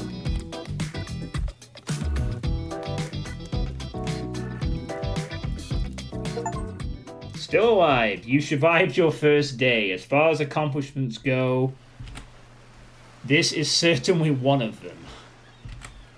So we've got another achievement. She's got some positive qualities about her. You open your eyes, the sun is shining, There's not a cloud in the sky, and you feel great. Totally well rested. You're not even suspicious of the fact that you fell asleep by the campfire, but woke up several yards down the beach. Wait, are you on vacation? Was yesterday nothing more than a strange dream? No, not a dream. You really are here for another day. Why? I have no idea. You're obviously a weirdo. Speaking of weirdos, I see the rest of the gang is hanging out on the beach. This is definitely not a dream. I won't rule out a nightmare just yet, though. At least they make for a sexy bunch. No? Talk about sexy. Here comes Trickster carrying coffee. Morning, beautiful. I thought you might like a nice cup of joe to start this incredible day off, right? Trickster seems suspiciously cheerful. I'm sure there's nothing nefarious behind his joyful demeanor, though. Everyone knows musicians are morning people. I also want to wish you luck. Today is an important one. My only regret is I won't be a bigger part of it. Budgeting issues. Also, I am just swamped with engagements, especially on the other island. Trickster winks at you. If you want to ask him how to reach the other island, now is the never mind, he left. Well, at least he bought me a cup of... No, wait, don't drink that! What the hell was that? They don't call him Trickster because he's good on a skateboard. And he definitely didn't get that name because he brings people drinks so they can have a good morning. That was almost certainly not coffee. And I don't want anyone casually poisoning, imprisoning, and torturing you. Yet. This is supposed to be a tropical paradise, the type of place you give a 5 out of 5, 10 out of 10, 2 thumbs up review to, not an eternal prison of pain. And please make sure to read the review. It really helps with the algorithms. Just trust me, I'm looking out for you. So can we please move on? If I'm to make anything of this game so far... Hey, wait a second. How did a possibly omniscient, possibly unreliable narrator physically just knock that coffee out of your hand? This is not Parliament, and the floor does not recognize the ocean to speak out of turn at this moment. Everyone's trying to roofie you and date rape you. Stop drinking weird stuff. That might be a good point, Corn King. We'll see. I need no recognition, for I am the ocean. I dominate the land. I submerge those who defy me and become their watery grave. Actually, speaking of graves, I'd like to say something. Something of grave importance. Fine, go ahead. Even if this place is an eternal prison of pain, I'm not saying it is, even a place of extreme horror can still receive a 5 out of 5, 10 out of 10 thumbs up review if it was crafted with love and all that's the type of thing you're into. You know, the ocean is right. A lot of hard work goes into a place like this. You should really judge it on the artist's intent. And whenever possible, start from the mindset of giving them the benefit of the doubt. Constructing these elaborate simulations, vacations, not easy to do. Sometimes there are some small bugs or inconsistencies, but that's just the nature of the process. Perfection is overrated. The universe is filled with mysteries. We ought to celebrate those who venture to bare their souls as part of a creative process with the ultimate intent of making things for our enjoyment, not be overly critical of them. Are you truly trying to sell me on this place actually being good? You don't have to say it like that, especially after I saved you from that poorly made cup of coffee. Sorry, we should have been here 5 minutes ago. He always does in the second morning. Sad, really. Even if they do make some great points. Oh sure, they make great points, I agree. Can we please move on? Yes, of course, apologies. To ask you a minute aside, have you been enjoying your time here on the island? Yes, I'm not suspicious there's no option. Yes, I'm not at all suspicious that there's no option here. One encouraging response. And we're so glad you're not suspicious. Hey, Quidette, maybe Sweet Peas are suspicious because they figured out what we're actually doing here. They're actually doing here. Zero chance. Let's start quicking, even right now, to see how you'll respond. Hey, look at that. Yeah, they don't know anything. Doesn't matter though, Sweet Pea. We're so happy to hear you're having fun. I didn't say I was having fun. We're all having fun, Sweet Pea. Did you hear us? We're all having fun. We do need to ask you one more question, though. We all have to sign away our rights to say anything negative about this place.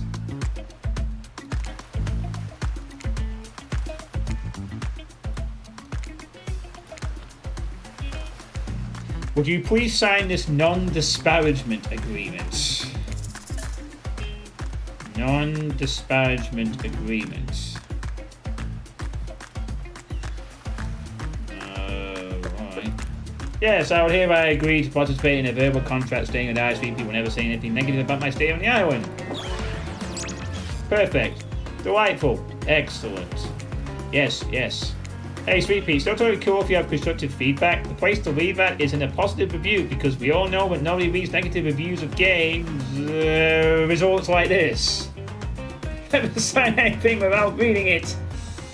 Yeah, but I might get game overed if I say no. Anyway, I see Dwight and Quidette have gone into a trance, and with the grumbling I hear from your belly, that can only mean one thing. Breakfast. Perfect timing. Everyone rolls into the dining area to wad up those sexy little bellies with pancakes and bacon and... so much to maintain those beach boards. We're all half naked in a tropical paradise. Can we get some strawberries here? A yogurt? Magic powers will only get you so far. Even killers watch their sodium intake. Yeah, I think some of it was a bit quiet, Cigar. And one of the 2 tracks on the radio thing. You take your plate and sit down and think about yesterday and the whirlwind of feelings you experienced. Danger, dread, disorientation. It was like going through puberty again, except all in one day on a beautiful, mysterious island. It looks like you're not the only one doing some introspection, though. Trapper stands up to talk about how his day went, in case anyone was wondering. Personally, I wasn't. He drinks and signs anything that's handed to him. I can't imagine you could make me any angrier today than you did yesterday, but I really hope you do. I really, really hope you do. On the way to, anyone see where I left my cleaver? Haha, just kidding. I always know where my cleaver is. Well, that was bizarre. Back to your breakfast. Nope. Now Huntress steps up to talk about her feelings. I feel a stirring inside my animal heart. Something I've never felt before. It's almost like the feeling I like before I go into the kill, but softer, warmer. Would you like to sign my petition? Sounds like a copy of love. Or maybe just indigestion from that raw beef check last night.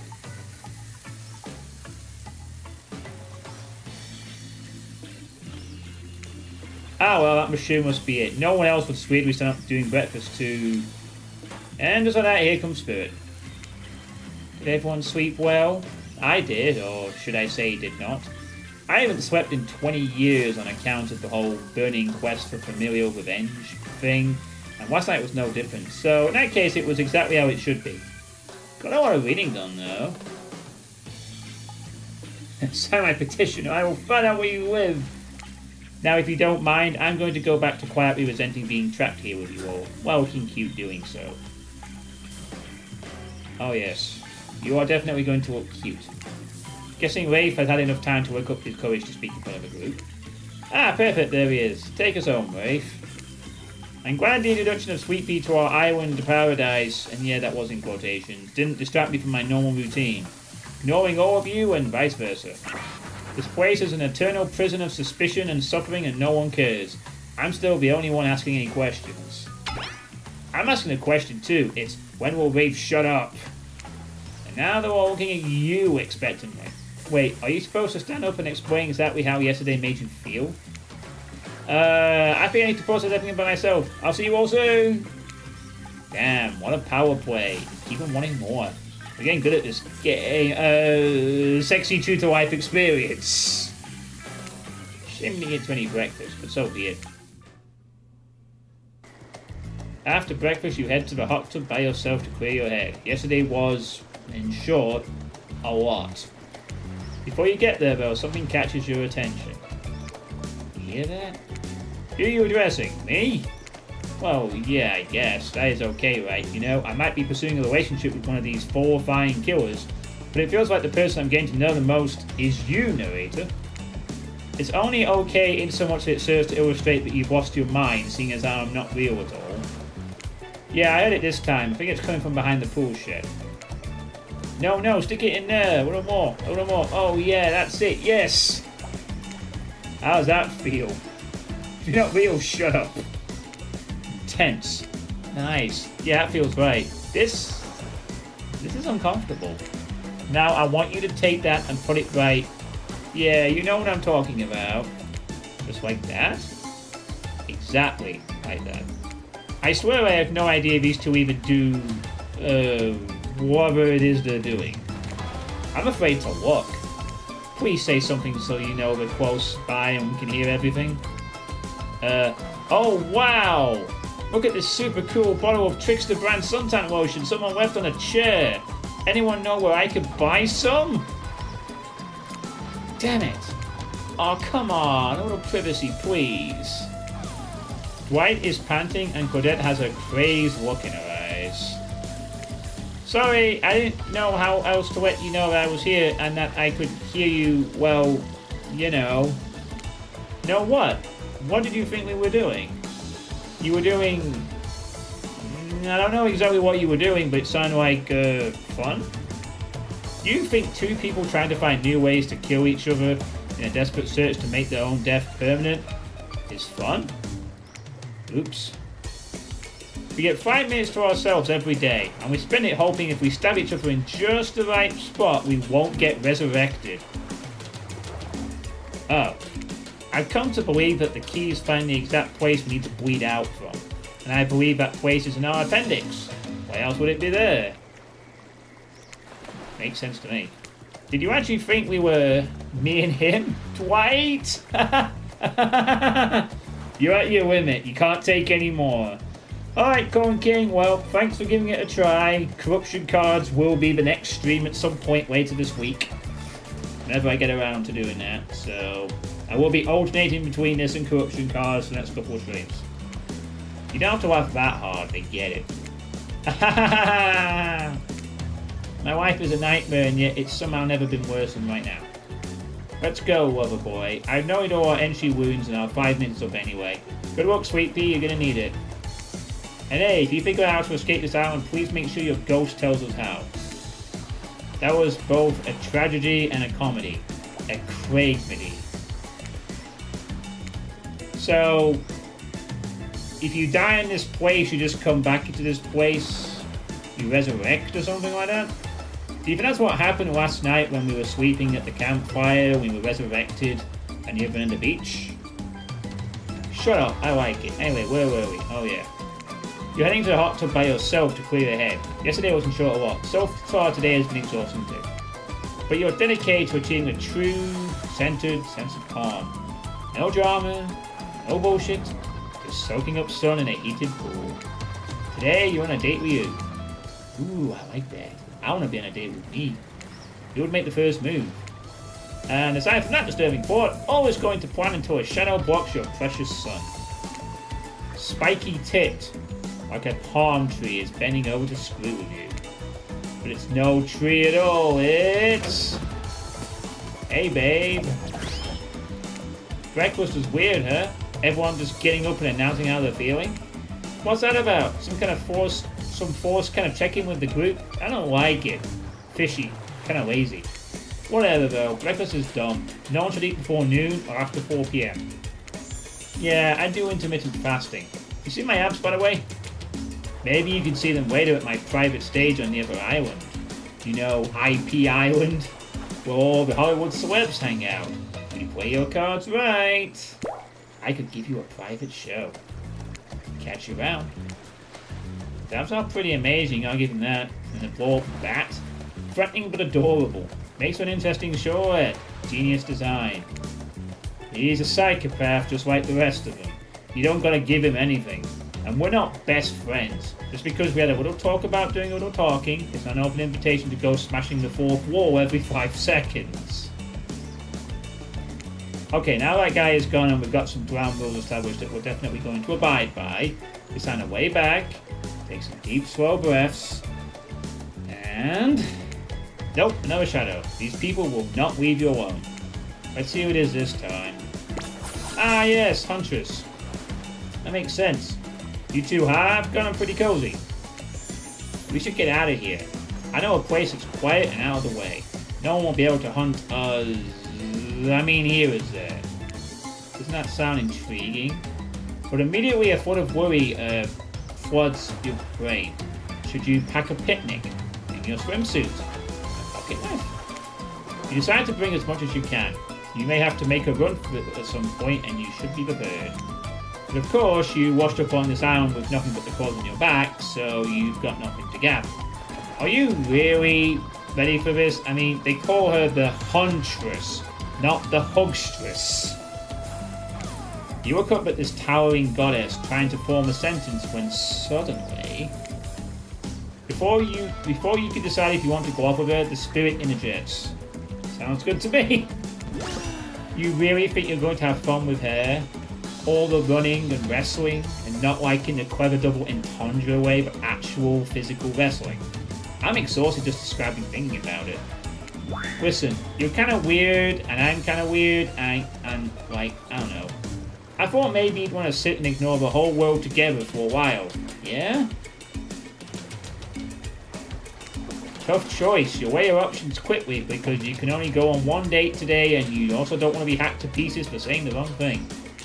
It's always good to remember that these are all cold-blooded killers. But you know what they say, when life gives you lemons, you make lemonade. And then die a horrible, retching, writhing death after drinking it because the lemons were poisoned all along.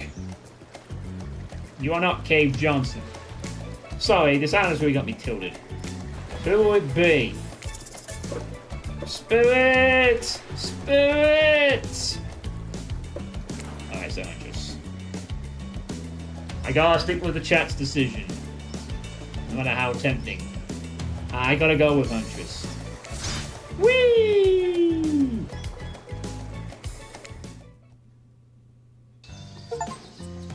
Forest friend. Is that blood on your mask, or are you just happy to see me? Oh my goodness. That is a creepy leak. That's an abandoned cabin. You and Huntress make your way to the secluded beach house. Your heart thrums in your chest. Don't look it up, thrums is a real word, I swear. Are these nerves of excitement or terror? Isn't it fun to mix the sexy and the horrifying? Only sometimes. Huntress is quiet as a mouse as she guides you through the island forest. You struggle to keep up with her as she moves like a jungle cat, all muscle and silent leaps across thorny bush. She halts suddenly and you crash into her, having been desperately trying to keep up. You follow her gaze and realize that you've arrived. A cabin in the woods. There is blood on the ground, you're right. The text box is trying desperately to cover this up. Obligatory in nearly all horror films and stories, and you've come here willingly with a fearsome killer. Great job. The cabin is cozy, but something seems off about it. You can't quite put your finger on what it is. Huntress stares at you through a bunny mask, cocking her head to the side as if trying to gauge your reaction to her hideaway. Are you going to invite me inside? Why do you need an invitation? Are you a vampire? Haha, no. Oh. Is it me, or did Huntress seem a little disappointed? Didn't peg her for the lover of the fang. But hey, I don't judge. Come on, let's explore. You follow her inside. It's creepy, rickety, and definitely not up to code. There's a certain homey charm on board over there, I think, from that hatchet. Certainly looks pleasant enough, ignoring the bloody hatchet, of course. You're quite the decorator. She blushes. Indeed she is. A chandelier made of bones hangs delicately from the foyer ceiling, and a collection of trinkets lines the mantel. Something tells you that the people who once owned these things are not of this mortal glow anymore. Could you be Huntress's next victim? The thought gives you a wicked thrill. Hey, she's looking at you again. What do you think of my collection?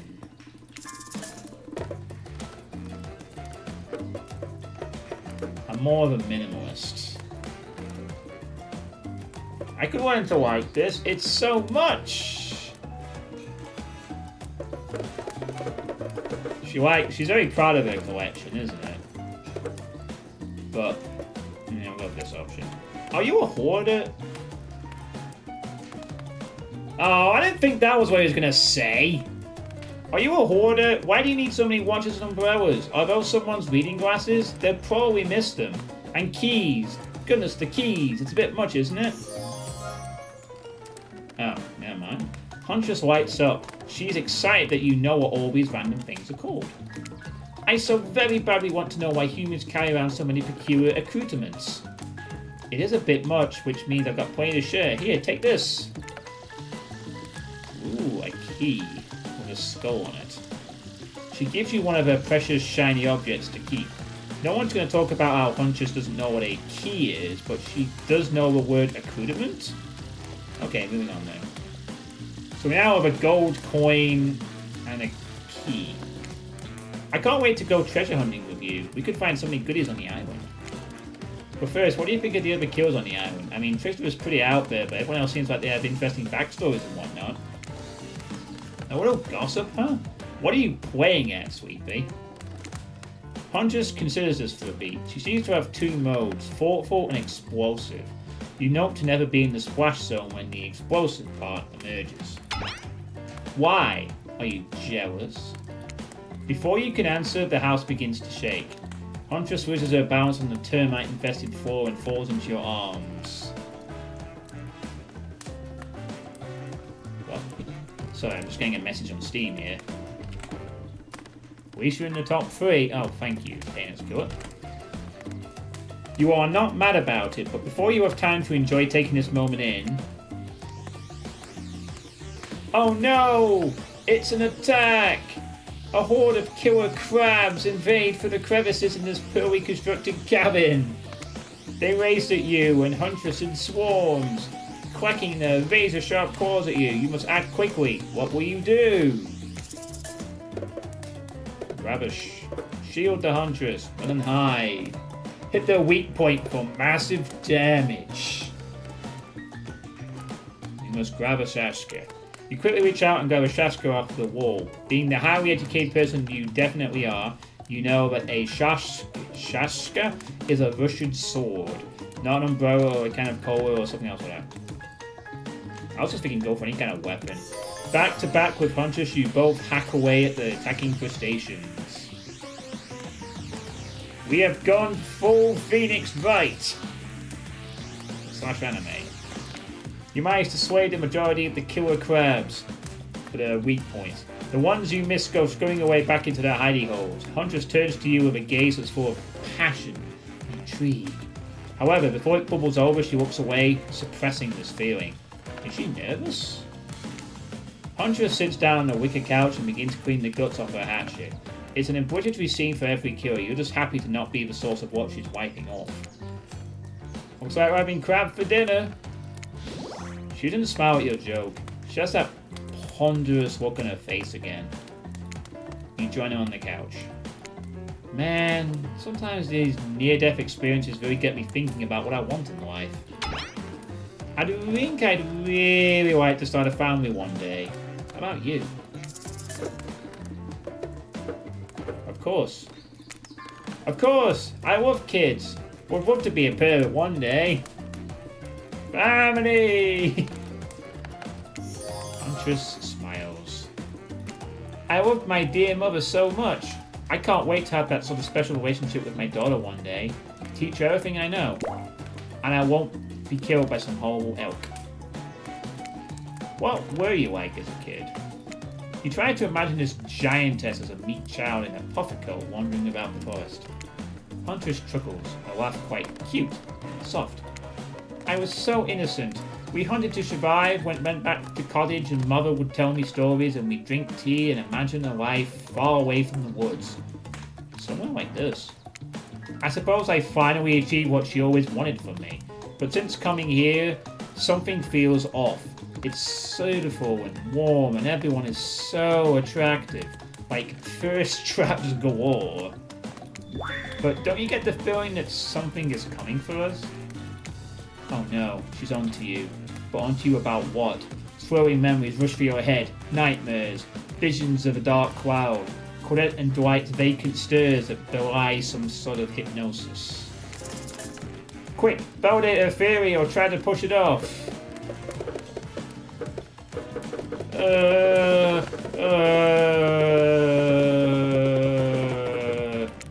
I think you're onto something. What do you know? How long have you all been here? Do you remember anything at all about why we might be here? I ran these dreams, seeing things. I think we're all serving some greater purpose here. Huntress reveals a strange object that she stole from near the stage where Trickster performs. It has some strange symbol on it. Truthfully, it doesn't seem that strange to you. It's just a glass bottle. However, the label is interesting. She hands it over to you, but before she can explain her theory, Claudette and Dwight burst in on you and interrupt. We have a dramatic announcement! But it needs to happen back at the beach. Really? I really am sort of getting slight Danganronpa 2 vibes from this, I will be honest with you. Do you feel that way a little bit as well, Drallkan? I mean, just a little bit, at least. Just without the really, really excellent music. You arrive at the beach and realize you were set up. There's no big announcement after all. Mostly in the we're on an island and don't know why part. Yeah, it definitely reminds me of Danganronpa 2.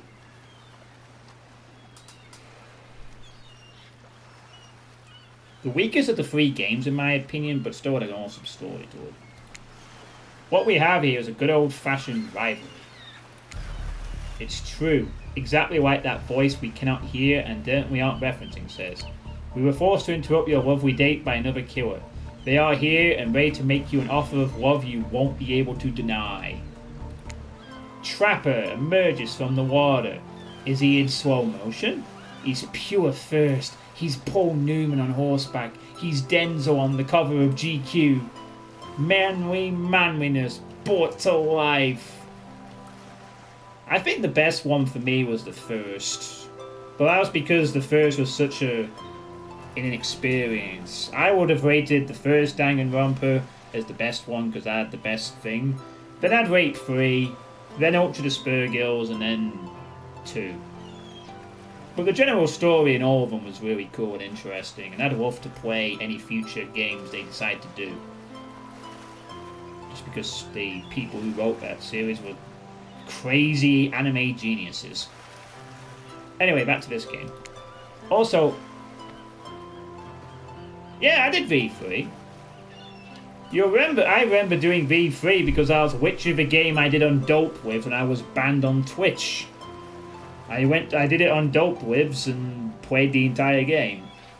Even after the ban expired, I just kept playing it there. But yeah, I've done V3.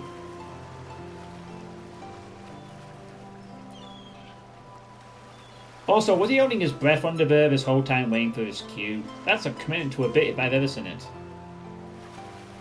I mean, V3 was...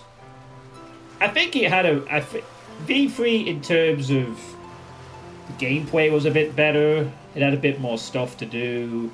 The story was the biggest fuck you ever at the very end. I'm not going to spoil it because it's definitely something that has to be experienced, but I mean, my main thing with playing 2 is that 2 felt very too similar to the first game and was a bit more awkward. The story was cool and the characters were great. It just felt a bit too samey-ish, I guess, was my complaint. And then 3 like mixed things up a bit and I liked that.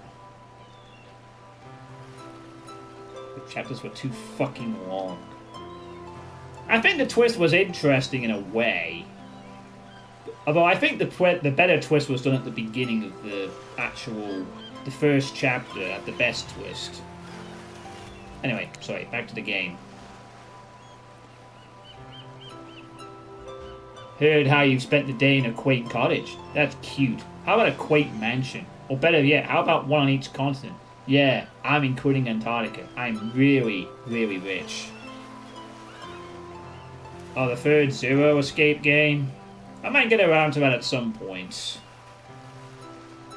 Although I'm not sure if that's going to be able to top the second game's awesome twist. At least I actually streamed those on here, so there'll be some relative consistency. Think of how cozy we can get in there in a snowy 10-bedroom chateau. One of those pools that is half indoor, half outdoor, but nice and warm.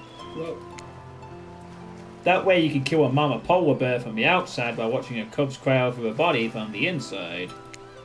Wow. Trapper is the real deal. And by real, I do mean really, and by deal, I mean evil. Plus, you really want to hunt for your food for the rest of your life? With me, you get it both ways, savagery and someone to clean up after you. Sounds nice, huh? Life isn't for me, bro. I'm very impressed you can speak with implied quotation marks. Very cool. This guy is a total douche nozzle. Tryhard much? He's like the turn of the century Pacific Northwest version of a Wall Street bro. Trust me, it tracks. Patrick Bateman with a huge chip on his shoulder. You wouldn't go with him if he was brandishing a cleaver at you. Oh shit, he is. Thanks, but no thanks. Thanks, but no thanks. I'm into a quieter lifestyle. I relish my independence and don't need someone to wipe my butt for me. You run back to the huge arms of Huntress. She hugs you tight. So tight you think you feel the life leave your body for just a moment. It hurts so good. Being squeezed by her thick arms. Cool. You know what? I'm impressed that you stood up to me. I appreciate someone giving me their totally honest opinion. Even if that opinion makes me want to carve out your liver. And the butt wiping comment? That's not what I meant by clean up after you, but I'm hiring someone to do that for me the moment I get home. Trapper leaves and you turn to Huntress, walking in slow motion back into the water. It's pretty weird. He's just gonna stay in there all night? Shall we continue our date? I just happened to hug someone every time when I'm in big boobers. Big boobers, thick fives, and damn she can throw a hatchet. Huntress leads you... So I'm just checking the darkness of the camera. Wow. I'm gonna actually turn the light on because this lady can stuff outside. It's gotten really grim.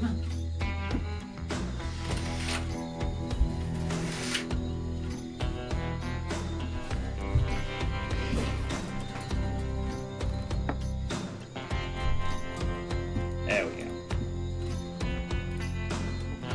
Huntress leads you back to her cabin. You thought you'd remember the way, but it's like the forest has completely changed. Nothing is familiar. Better not get lost out here. Can you believe that guy? Classic Trapper pulling a move like that. I'm so glad you chose me though. I don't think we've explored all there is between us yet. She winks a bunny-masked eye and scoops you up onto her back. Huntress runs through the woods with you piggyback riding her. The wind ruffles your hair, animals clear a path for the mighty woodswoman as she races by like the lead from that famous teen vampire drama in that one scene where she calls her a spider monkey. Huntress doesn't call you that. Yay! Hatchet waifu ride! Whee! Eventually she gently lowers you to the ground and you take in your surroundings, a wooded clearing in the forest. Huntress prances about like a deer in a meadow. I like to come here sometimes to clear my head and hack up a few cute woodland creatures. Foxes are my favourite to slaughter.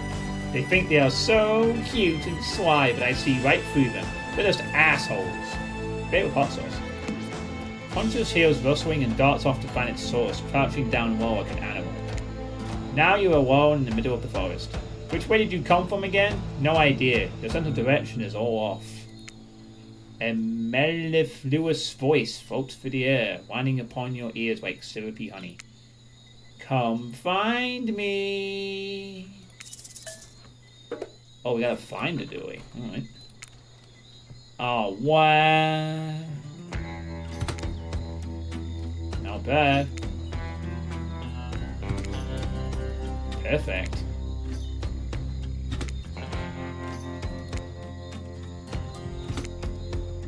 Oh, I very nearly missed one there. And again. Damn. Sorry, the chat room was just loaded again. Tag! You bop Huntress on the shoulder when you find her. She high-fives you. You trying to date this young lady or just bro down all day? You're so good at hiding, I'm having a real blast. Thanks! They say it takes 10,000 hours of practice to get good at something. Oh shit, I bet I've got to do a lot more than that if I want to play poker. Hey, they do say that. That was fun, huh? I just keep trying to relax and have a good time, but that's really hard for me. Anytime I let my guard down, something terrible happens.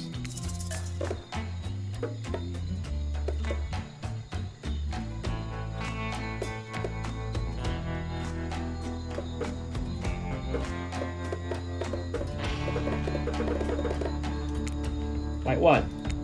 Sometimes I find young girls in the woods, little perfect angels that need my protection, but if I turn my back for a moment, they wind up dying. I got dark.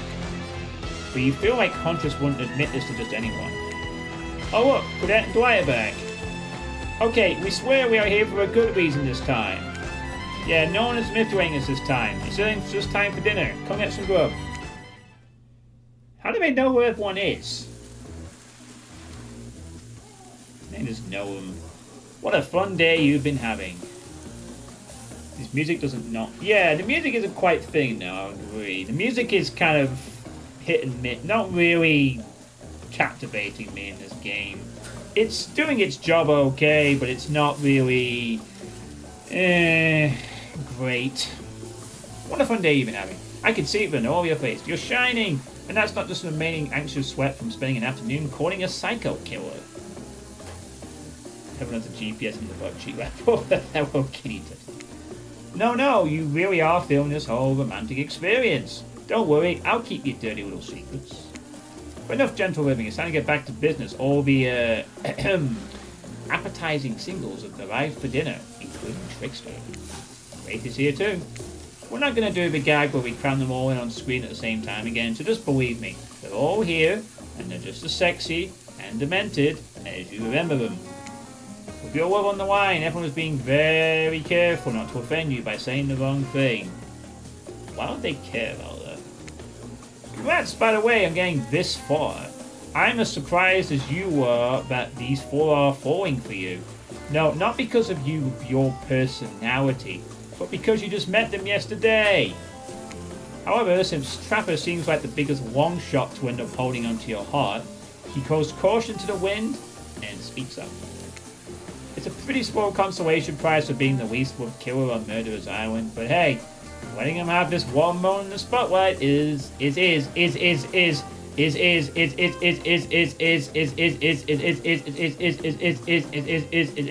least we can do. Proofread your text, and heaven knows they won't do any better than that. I know it's a game with a million text boxes and you sometimes miss them, but just take the immersion a little bit. If I'm dining solo, I'm eating what I want, and you're all eating it too. Hakuna Yatatas. Lamb shank, raw, salt, pepper, no sauces allowed, and serve it with one single piece of broccoli, so that one's plain. I like broccoli. Gives me horrible gas. Oh, I don't like that. Buddy, wait till you smell what rare does to my bowels. It's awesome. Dinner will be served shortly, but certain power brokers would like to know about your day. Would you like to share your day with the rest of the group? You've had an interesting day, that's for sure, but how will you describe it to the others? Say too much or too little, and it could affect your standing with the group. Okay, but don't just sit there saying nothing. Nothing is not an option. Tell of your brush with death.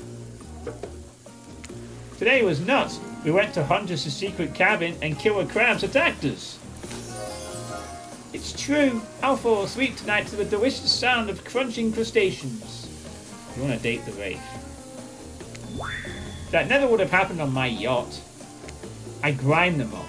Much more satisfying way to kill crabs. Kills crab. Okay, whatever. At least those kind of crabs. I have a little cone for the other kind. Least! Giant Cadet bring out dinner. Everyone eats in silence. No one trusts anyone now, and they're all very tired. Oh wait, no, sorry. That's a dreary supernatural horror thriller set in Antarctica. Not a charming parody dating sim set in an undisclosed tropical paradise.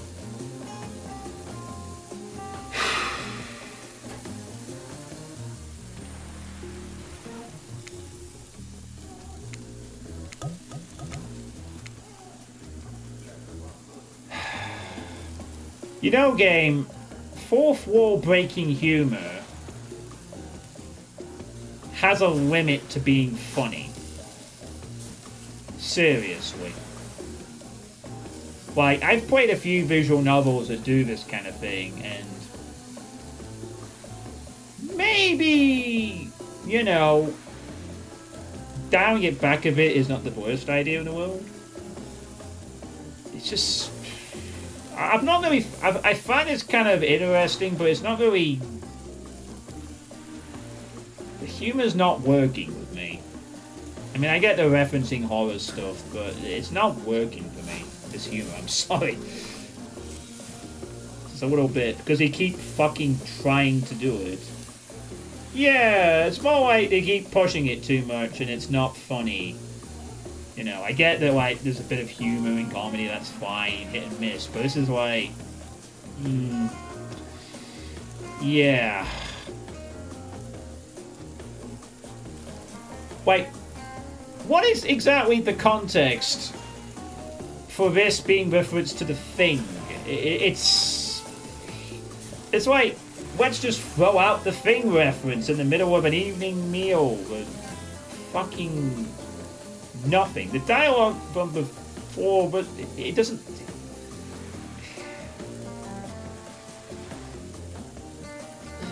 This is stupid. Moving on. Bony appetite. Don't you mean bone? No. Almost everything we serve has a lot of bones in it, even the vegetables. Possible to avoid on this island. Everyone eats without speaking. Tensions are rising, both of the sexual and deadly variety. Okay, well, still, why reference the Thing there? It's just pointless. When everyone finishes, Dwight and Cadet comes back to clean up the table. They linger around as you pick up your plate, take your napkin and dust crumbs off the table.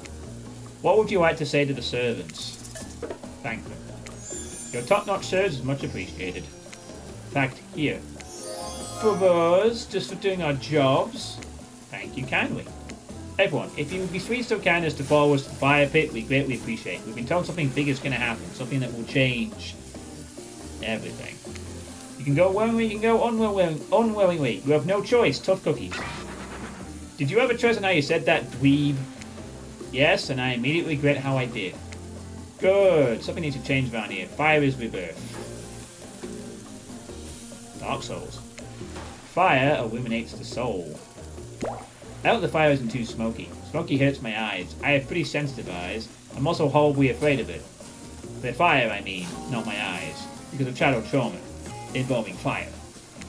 And finally, everyone starts moving towards the fire pit. If only to get away from Wraith's complaining. I think he's allowed to complain about fire considering his extremely dark and awesome backstory. You take a seat on a comfortable log, feeling the fire's heat against your skin, and wait for other killers to take their places, wondering who will want to tell you a story this time. Will narrator tell a story? I bet they've got a stunningly creative mind. Hey, you think? Are they allowed to simply place thoughts in my mind like this? Doesn't seem fair. Everyone makes their way in, but something unexpected happens. Nothing. Nothing happens. Something almost always seems to be happening here, so nothing is probably not a great sign. Except when they all appear at once. Oh, cool, and now everyone is looking at you. So, you know, do something. Should I pick someone to tell a story? Or we could play charades? Boggle? Boggle? That was so it! Well, we were actually thinking, why don't you tell us a story? Wraith points his spine and skull staff thingamajig at you. He duck out of its way. You knows what that thing can do. Probably shoots lasers. No, it's a club. And he has the worst Mori in the game. Needs updating. Try not to bore us. We're just very interested in you. Don't speak for me, Huntress. Now, you can't tell if you're warm from the fire or if it's your nerves heating up. I know the fire is right here, but maybe if we start talking about it all the time, we can start to pretend it's not here and doesn't, you know, threaten to burn us all alive. He's not supposed to hear me. Get out of here, Wraith. Suitepee was about to make an important decision about telling a story or not. Well, I'll tell a story, alright. Sure, I'm game to tell a story.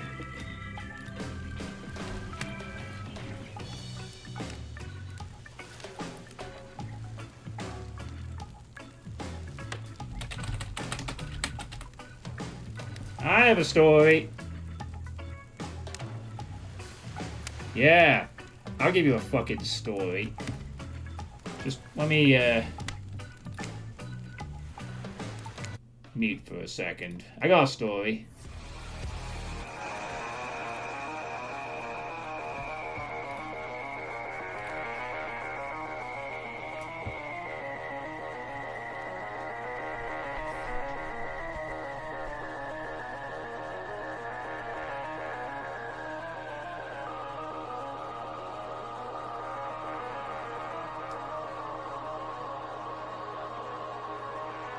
First age, in the first battle, when the shadows first lengthened, one stood, burned by the embers of Armageddon, his soul blistered by the fires of hell, and tainted beyond ascension. He chose the path of perpetual torment. In his ravenous hatred, he found no peace, and with boiling blood, he scoured the umbral plains, seeking vengeance against the Dark Lords who had wronged him.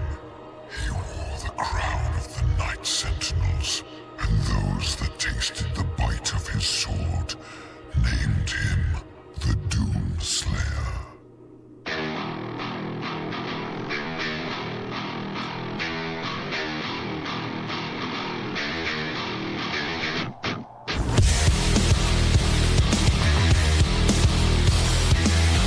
Alright, and with that I win the game. Woo! High five, Cherry!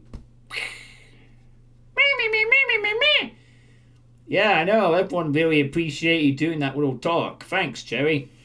So, I know you're happy this is not a Doom game, but, you know, you were spoiled yesterday with all those Cacodemon related things that were popping up in the chat. And you'll be even more spoiled when we get back to it. Yeah, Cherry, the chat is trying their best to get you the Cherry push option, okay? I'm sure it might come up in the next 2 episodes.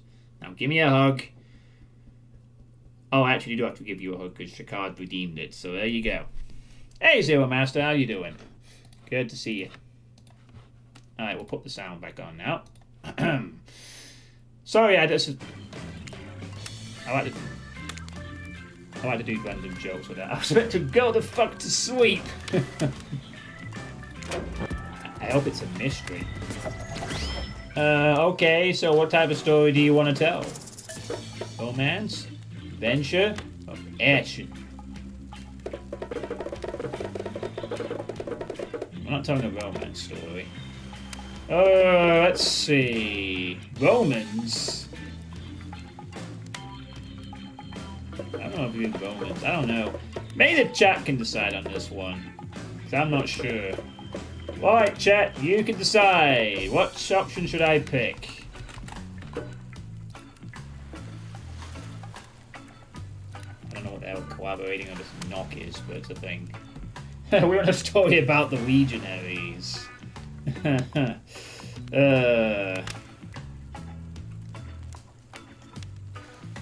I'd go with romance, but you said you don't like it, so adventure.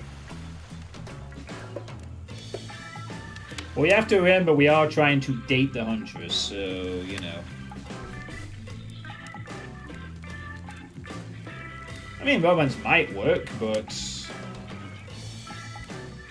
I'm thinking she would probably more appreciate a story of things happening. Oh, we have a... Oh, okay, or Shakar can magically generate a poll option. And I can go take a quick piss while you do it. Do it back.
Alright, I'm back.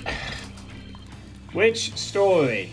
Everyone went for romance. Okay, romance it is. I'll tell a romantic story about two lovers who take poison together and die foaming at the mouth.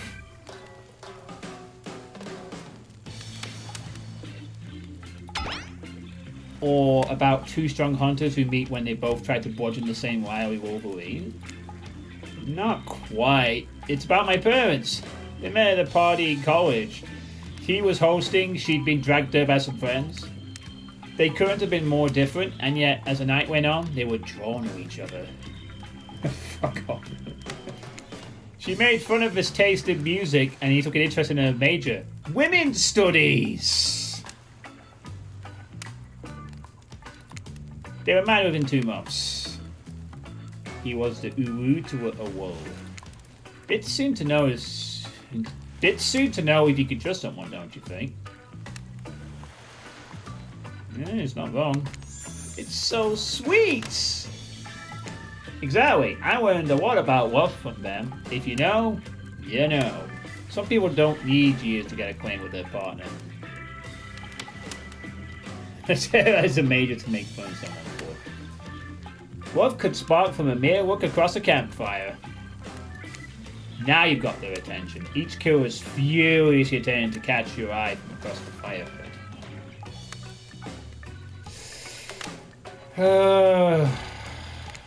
Except for Trickster, who was wandered over to the bar and is wildly playing his own music on headphones to drown you out.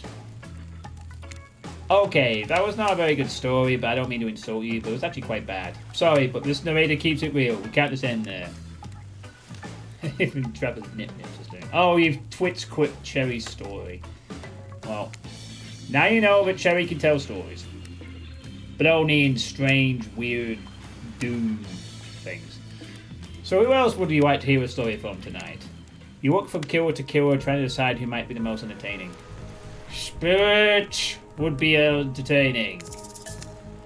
Oh god, I want to pick the Spirit so badly because I bet she's like Yuri from Doki Doki. She tells some cool stories, but we are here for Huntress,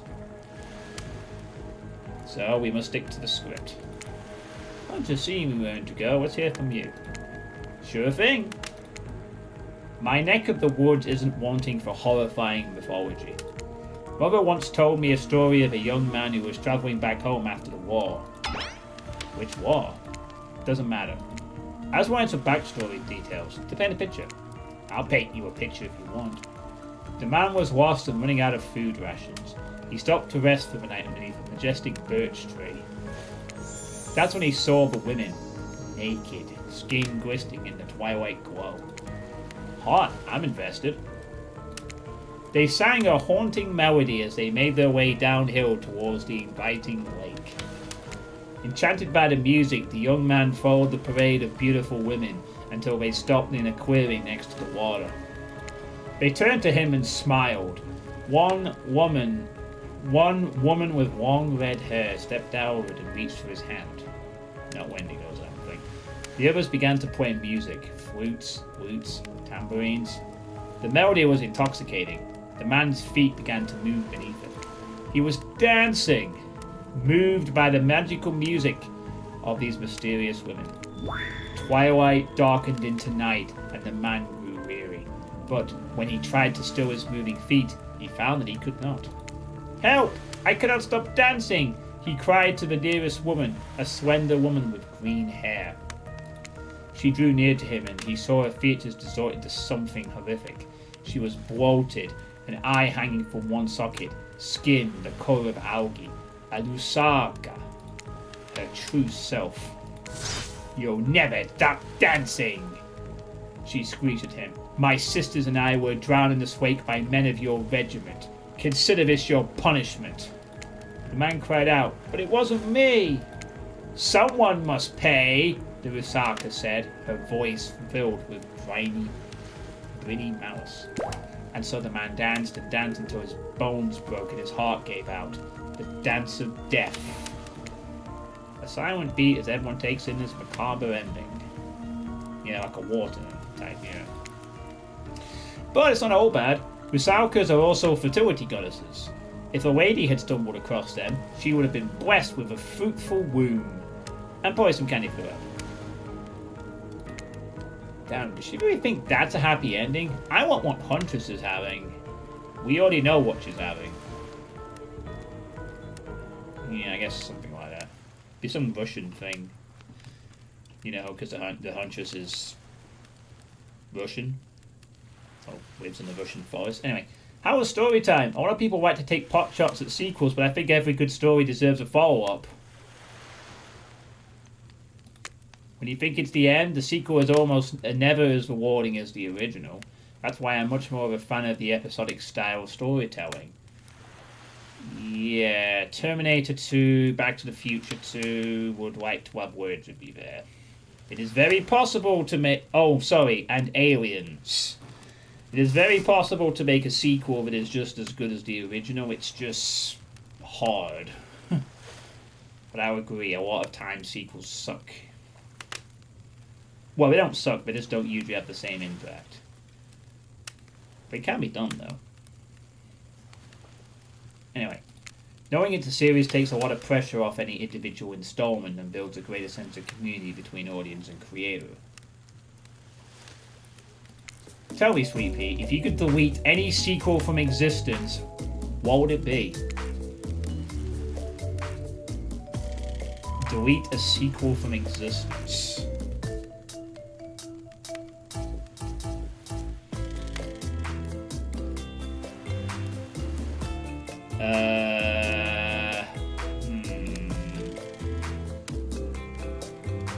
Don't answer that, we don't actually care. We're just here to make sure that we're seamless.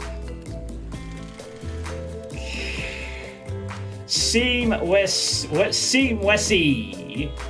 Oops, someone missed an L. Move on to the next segment of the evening. God forbid my small talk get in the way of a romantic twilight moment. Right, I'm going to need to shut the yak trap. You know we need to get back to that thing we do when everyone else on screen. Okay, you have fun tonight and try not to, wink wink, end up dead. Yeah, I guess they did. That tends to happen in all the games though. I've had visual novels are probably like, as long as it doesn't happen in a very critical moment, then you occasionally get a few missed letters here and there. Proofreading is probably very tedious. But still, this has happened a few times now. Why are the words wink wink out loud, and what kind of double entendre are you getting at with the end of dead thing? Right, it's physically incapable of winking. Not once. Not since the accident. And you do know that all of those people are despicable criminals with double-digit kill counts, right? Well, except for Spirit. She doesn't belong here. She's strictly a victim, not a perpetrator. No wonder she's pissed. Did I hear someone trash-talking Spirit? Deal me in. What do we say we take this talk to the hot tub so I can soak this bard while I roast that ghost with some killer hot takes? Please, enough talk of burns, things that are lit or getting blazed. It's enough that these activities have to be set next to a literal fire. Must I be surrounded by figurative flames as well? What if we turned and ran as far away from this place as we could, just you and me? On those spindly legs, you'd probably die before you got too far. If it's running away to some place more secluded Suitepee is after, it should obviously join me. Have you seen these legs? Pure power. Not my warp speed really reflects my giant stature, but that's because I choose to move slowly for stealthy reasons. My own choice, and it's completely logical. Why is everyone so obsessed with comparing themselves to each other and playing charms? I'm so over all that. Don't you get it? Society wants to trick you into fighting with each other so that corporations can swoop in and tell you fake solutions to all of your fabricated problems.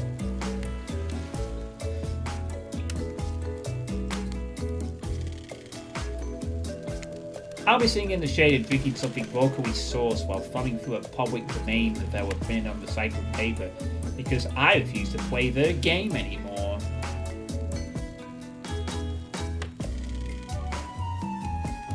And that's when the Spirit outed herself as a hipster. She's still cute though. It's like she's actively trying to be as unappealing as possible. Does it really turn anyone else on and just me?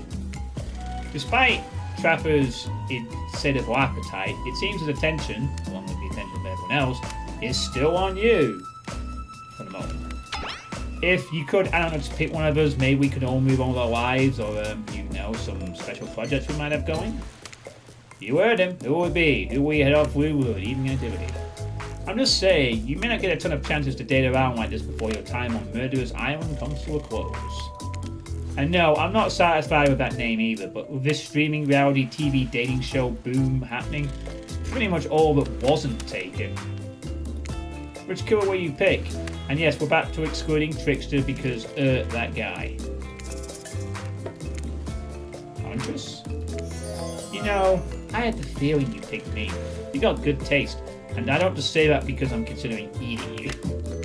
Huntress licks her lips as she eyes you up and down. You've never felt like a literal piece of meat this much in your life before. What have you gotten yourself into? Let's go to the bar. I'm gonna make you into something special. Uh-oh. He's gonna make it into something special. You and Huntress whisk yourselves away to the bar, and when you arrive, you find an arrangement of arts and crafts supplies? And are those taxidermy tools? Cool. Are you freaking out? I'm not freaking out. Time to marinate in barbecue marinade. You wonder what's going through Huntress's head. Though she's bubbly and enthusiastic, you are always terrified she might snap. Something on your mind? She smiles. Drink this! Huntress handed you a seemingly normal tropical cocktail. If one were to drug you to some sort of state in which you could be operated on, these flavors would certainly hide the poison. That's a pretty cool looking... Yeah, it actually does look quite nice. I don't really do cocktails normally, but that looks pretty cool. You look around and consider what else there is to live for besides becoming Huntress's little toy. And the conclusion is... bombs away! You pound the drink, it's quite nice. I've been thinking about making you a present, a mask. Would you be into that? Yes, of course, I've always admired yours. What would you like? Oh, okay. Rabbit mask, anglerfish mask, fluffy cat mask. Yeah, we know what the option is going to be here. Rabbit! A rabbit mask. One just like yours, please. Well, that's not very creative, is it? Huntress is annoyed, but then her face lights up. Oh, wait. This is brilliant. We can use this as a tactical advantage. Like, there's two of us. We can attack from both sides. Yes, that's exactly what I was thinking. Why not? I'm going to be working on tonight.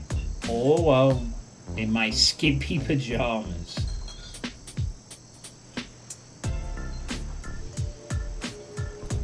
Huntress winks at you.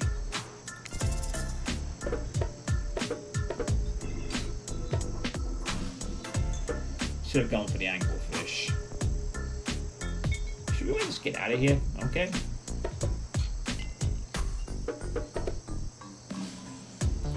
These things will make me pretty sleepy. Should we just get out of here and go directly into your bed? No! That's not how tonight goes! I mean, it's not how it's supposed to go. Not yet, at least. Haha, you kooky kids. Soon. Huntress, you got lots of hobbies. Why don't you share something with us that you're passionate about? Something less deadly with throwing axes or chasing spiders. Maybe? Just a thought? Making more masks? Or wait, making matching gloves? No, you little joker. I'm thinking of a different type of making. Making our victims die fast, medium, or slow deaths, depending on the mood we're in. It's another round of be careful what you wish for on Murderer's Island. Right, I need your help. Do something in a different place entirely? You read my mind. Meet you there. I'm talking about mycology. You know, mushrooms. I've picked a lot of them, and I'm very familiar with which ones make for a great soup base, and which ones make you super dead. I'll show you 2 mushrooms. You point at the one that's safe to eat. Okay, that sounds easy enough. One that's safe to eat. Oh no. Oh no, I don't know.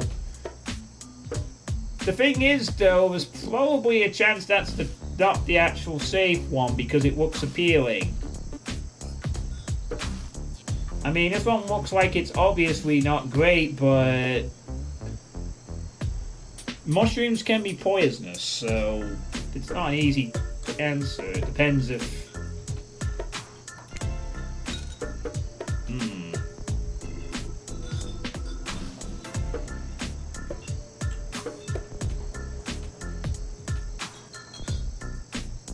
I mean, if anything, I think the poison is what it's about.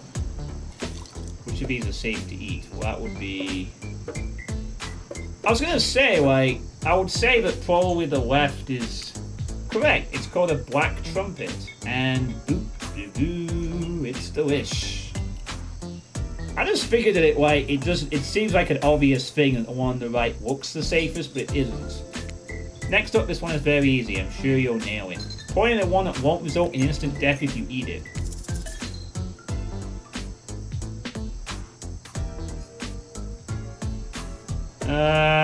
Again, that's just a common mushroom, isn't it?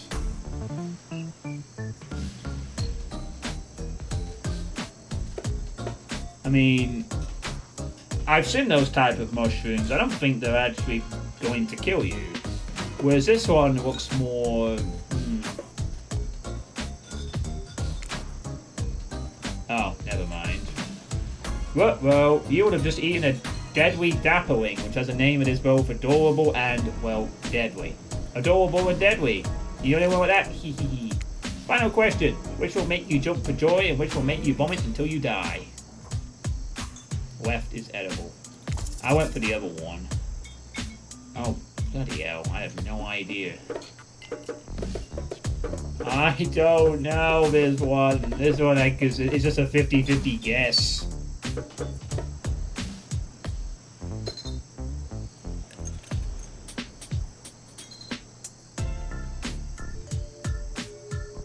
Maybe the one on the right, perhaps? I'm Googling as fast as I can. I don't know. I didn't know there was a thing called mycology until just now. We've all learned something this evening. We've all learned something. That's what counts.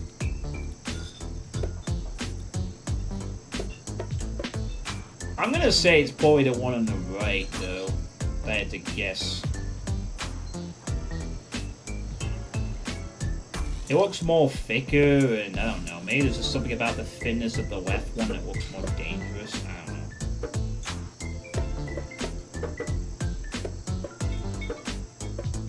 know. Also, I guess I've learned that we're not supposed to ever, like, ask the killers directly to the finale, because apparently that speeds things up too much.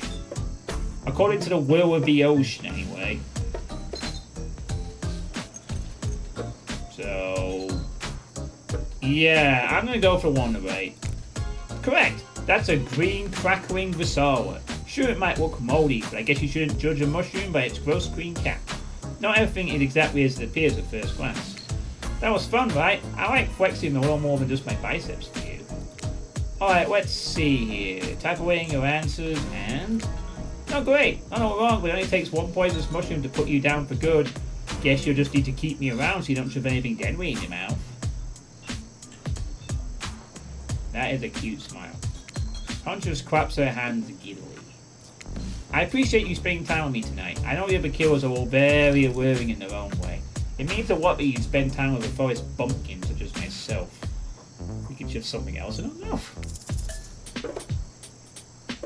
You're no bumpkin. You're no bumpkin. You're a strong, independent woman. Don't demean yourself. Huntress leaps on to you, knife to your throat. I'll demean myself if I want to. She's angry, but also turned on. This is pretty hot. We're here. Quiet and Dwight are gathering everyone on the beach. Typical. Exactly what the voice said. I'm telling you, and I'm being honest, that you're the only one who can hear me. The gang's all together on the volleyball court. Wasn't it stars before? Why is it like... oh, whatever. Seems like only yesterday you were sitting on the sidelines watching everyone get sweaty. That's because it was. Oi, feels like I've been here a lot longer than that, actually. It's so late that the sun is already beginning to rise. They get this over with quickly so that I mean you, can get speedy rest. I do not recommend the eternal damnation of perpetual narrative. Good thing you've really used your time well since then. We're getting to know the gang, the brain, the mogul, the basket case, the psychotic... Fuck's sake. The Pissotic Sunny Guild. You know, the 4 types of people. Anyway, everyone is gathered on the volleyball court for a new type of game. Pitch your dream date and see who Suitepee chooses. Who's ready for a round robin? How round we're talking? No, not to eat, Huntress. Each killer gets 2 minutes to tell you all about the dream date they have planned for you tomorrow. In no particular order, which is a weird bit to mention, right? Almost like the order does matter. Trapper, why don't you go first? You think you deserve it, even in this case it's a subtle dig. Stop talking. Trapper, without further ado, would you like to make us all uncomfortable by pushing the boundaries of what's acceptable not only in polite society, but within the narrative of this in-world event, and also the larger meta-narrative of a Dead by Daylight dating experience? Sometimes you just gotta say it. You've been saying that... Well, yes, thank you, I'd love to. So, Suitepee, you're thinking of picking me? Where's your final warning? Pick me and you'll be punished and rewarded? Tomorrow will suck. Probably. I'm not an easy guy to get along with. I know that. But I can tell you this much, I'm hiding a secret on this island that will make fans shit themselves of excitement. If you like Trapper, you're gonna love it. And if you're not, you're a maggot. Also, everyone, even confident, sexy ladies in rabbit masks, better stay the hell away from my yacht. It is, spirit. Figuratively. Damn it, Dwight, you gotta watch your words with these people. Tomorrow you'll spit in the face of God, die, and be reborn anew. That's it. If you're not intrigued by that, I don't want you. Go drill crane out with Trapper or dig up whatever mysteries with Rafe. I don't know what those guys do all day. Do you want to specify which god you'll be spitting in the face of? All of them. That is creepy, please. Alright, so hydrate tonight if you tend to hang with Spirit. So anyway, Rafe? Well, I don't know. I'd really prefer this to tell Suitepee privately. I really don't know how he's gotten to work with these game mechanics. What if he just whispered it to Suitepee? Rafe considered this for a long moment. Too long. That's fine. Without moving, Rafe lowers his voice to a barely audible whisper. Tomorrow we have to find my bell. Oh my. His bell. His bell! And I can finally tell you about what I've been working on. Although he actually does have a bell. I'm surprised he's not been cloaking around and stuff, but I guess he's lost his bell? It's going to be really special, the kind of thing where we will really bond. We need to do another playthrough. I don't know how long this game is. So, I want Rafe. Why don't you just buy this game, Shakar, and you could date Rafe yourself? And then you finally get with this anyway. And then maybe we can go on a real date. You done? That it? Nafe nods, proud. Great, Huntress, why don't you take it from here? Tomorrow morning, I'm planning on a nice atmospheric breakfast on the yacht. Don't worry, Trapper won't even know it's gone. What was that? Nothing. Go away. Then boy oh boy, I've got such an adventure planned. It involves hunting for treasure. Because you have no monies for games. No, soon fancy stopped like months ago. Oh no.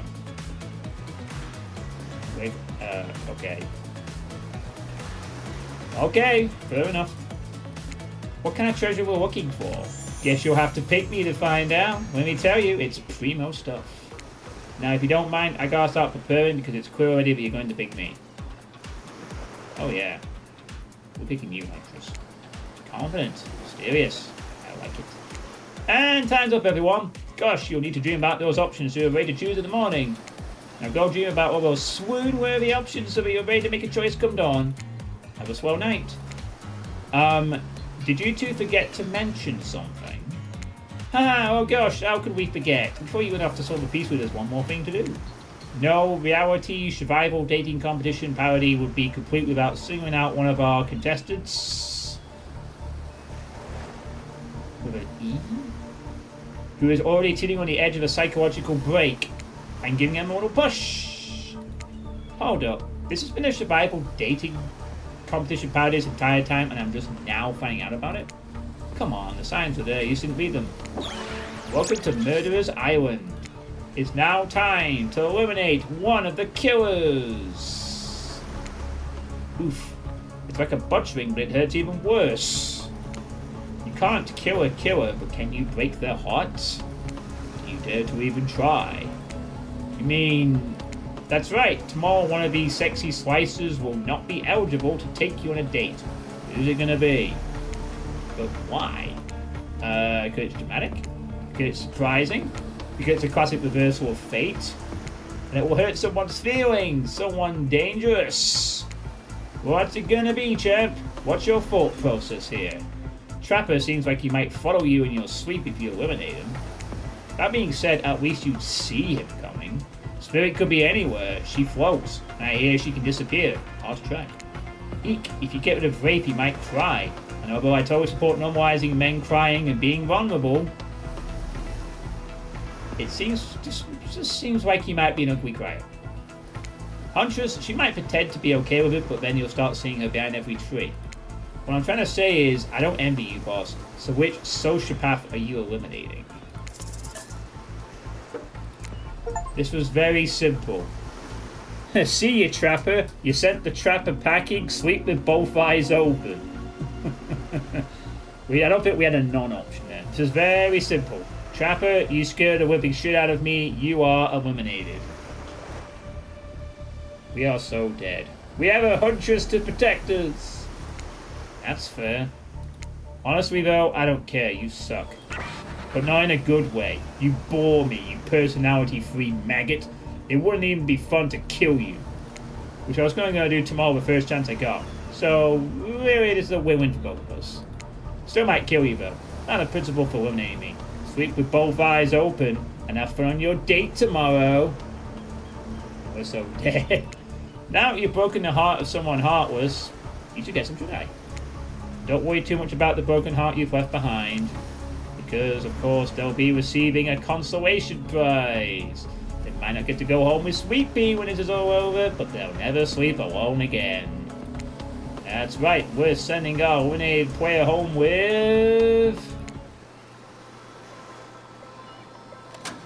their own mostly new Trickster body pillow. The next best thing to the real Trickster. It might not hug you back, but it definitely won't try and stab you. And how do we know? Because I've tried it. That's right, it's Dwight tested. Yay, Trickster body pillow. Quartet approved! I hope you sleep well tonight, Suitepee. You're my hero for what you've accomplished. How can you sleep tonight knowing what you've done? No, not because of the guilt. I mean, knowing that there's a legit homicidal maniac who hates you so close by. How can you sleep tonight knowing what you'll do tomorrow? I don't know how you'll do it, but you better go before Dwight and Cadet come back and put you to sleep themselves. You know those two, schedule. Yeah. Wow, what a crazy way to end the day. An elimination? I didn't even know it was that kind of a game. Let's check in with everyone, especially our loser. Everyone deserves a send-off. I didn't either. I didn't think we'd be eliminating killers, but whatever.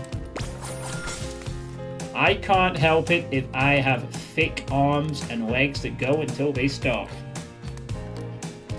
This is why you were chosen by the chat, Huntress.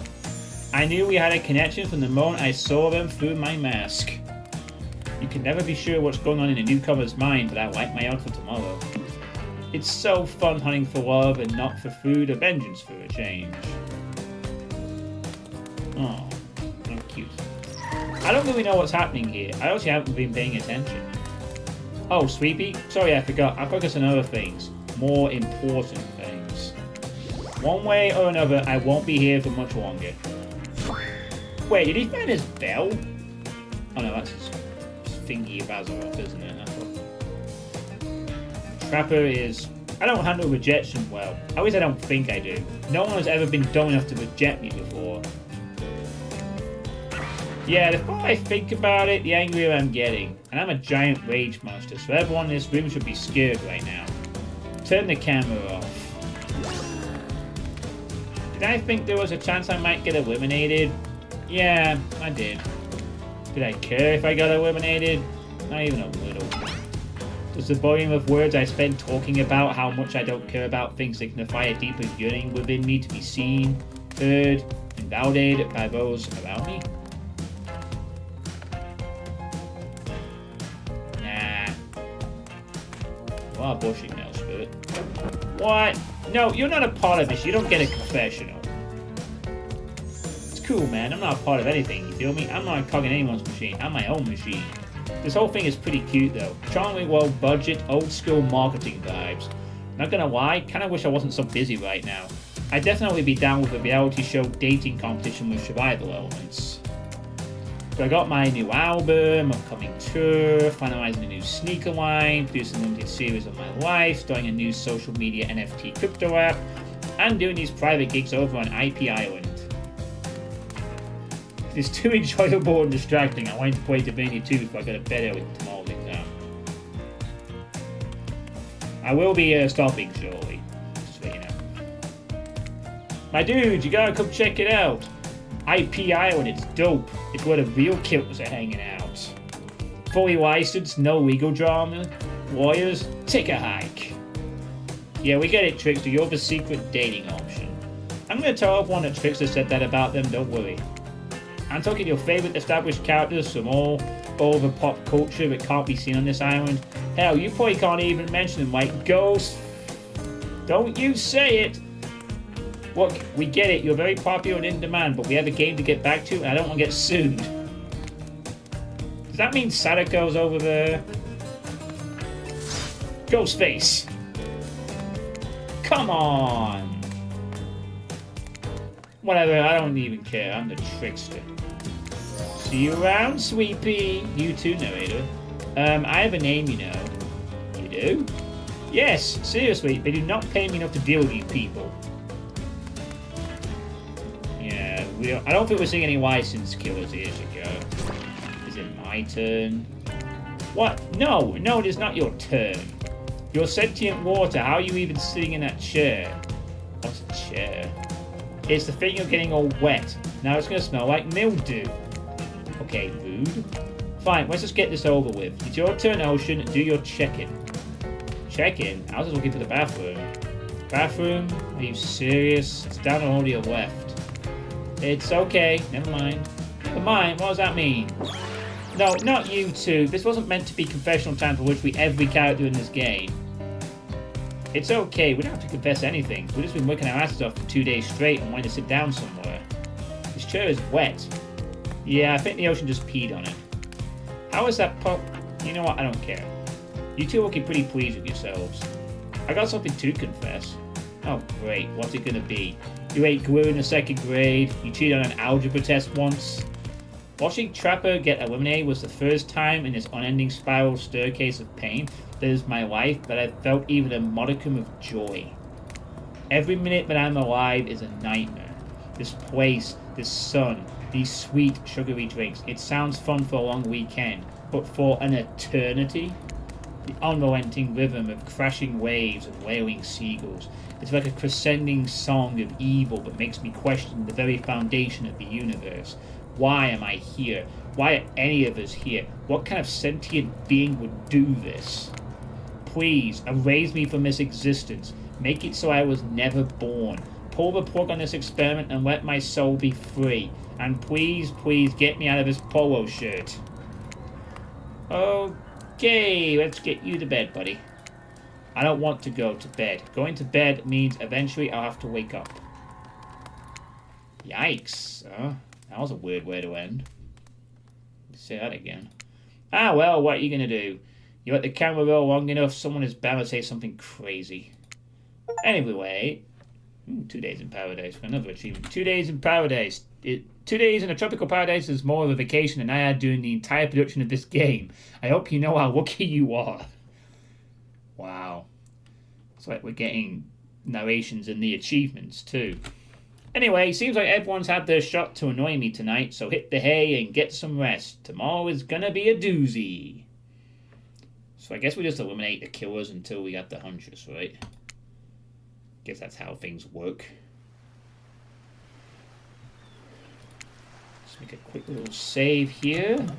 Wow, 2 hours, 43 minutes of playtime.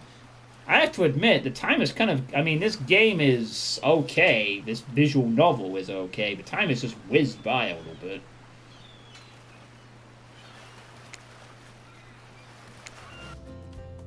Anyway, that's the... That's will do for tonight, I think. So... Thoughts from the chat on this game so far, this visual novel, I guess. I could do without some of the more cringy stuff from Dwight and Quadette. But other than that, I like it.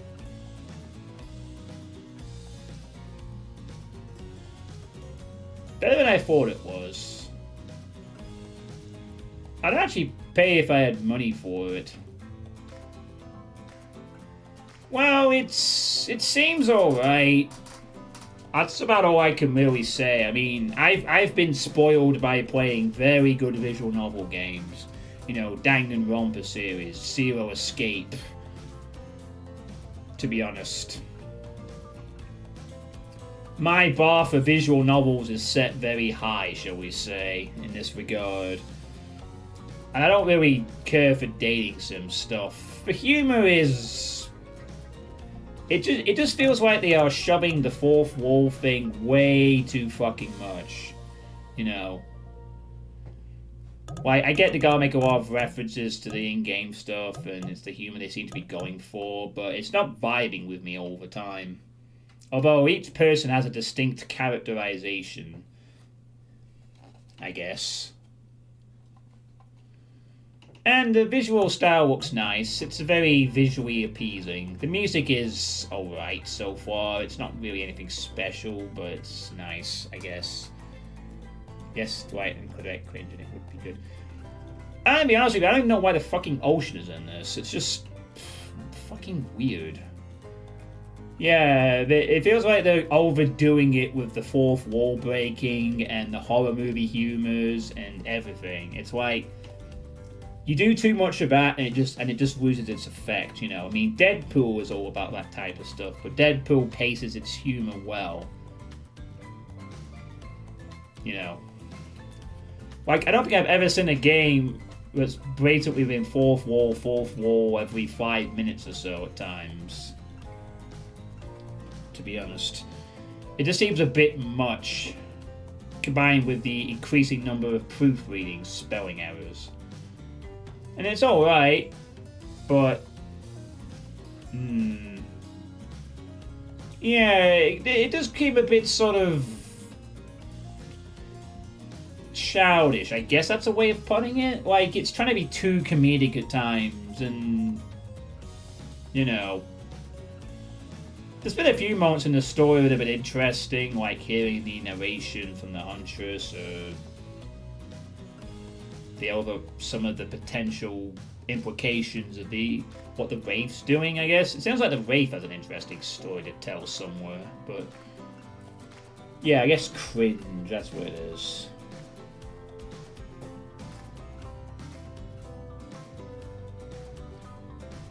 Also, I don't know if I would have put the fucking Spirit as a fucking, like, hipster type, but whatever. I'm interested enough to keep playing it, though. I do kind of want to see how dating the Huntress ends, but I don't know. I'm not massively impressed, but it's fine for what it is, you know. This is probably something you only play if you play the actual main game and have some kind of connection to the universe. I don't know if this kind of game would really be suited for anyone who doesn't play Dead by Daylight. So, yeah. I guess.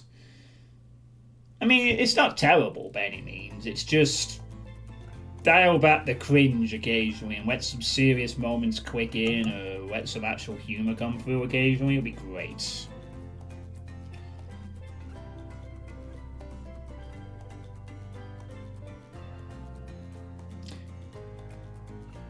Yeah, it's entertaining in a way. It's a little bit interesting. I kind of want to see how it plays out, and we will.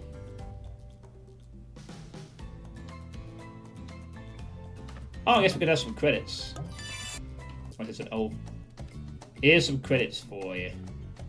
So it's these people, and oh, there's like a lot of credits. Fair enough.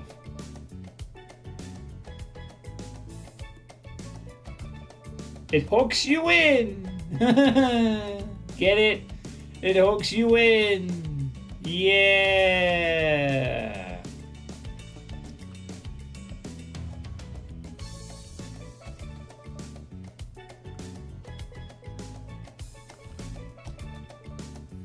See, I told you baby rainbow this. Just thought we'd quickly roll some credits. I mean, we might see these anyway, later, to be fair, but hey. Oh wow, they actually did some music from the guy who did the music for the base game. There's Matthew Quixote. At the face of Dead by Daylight, pretty much.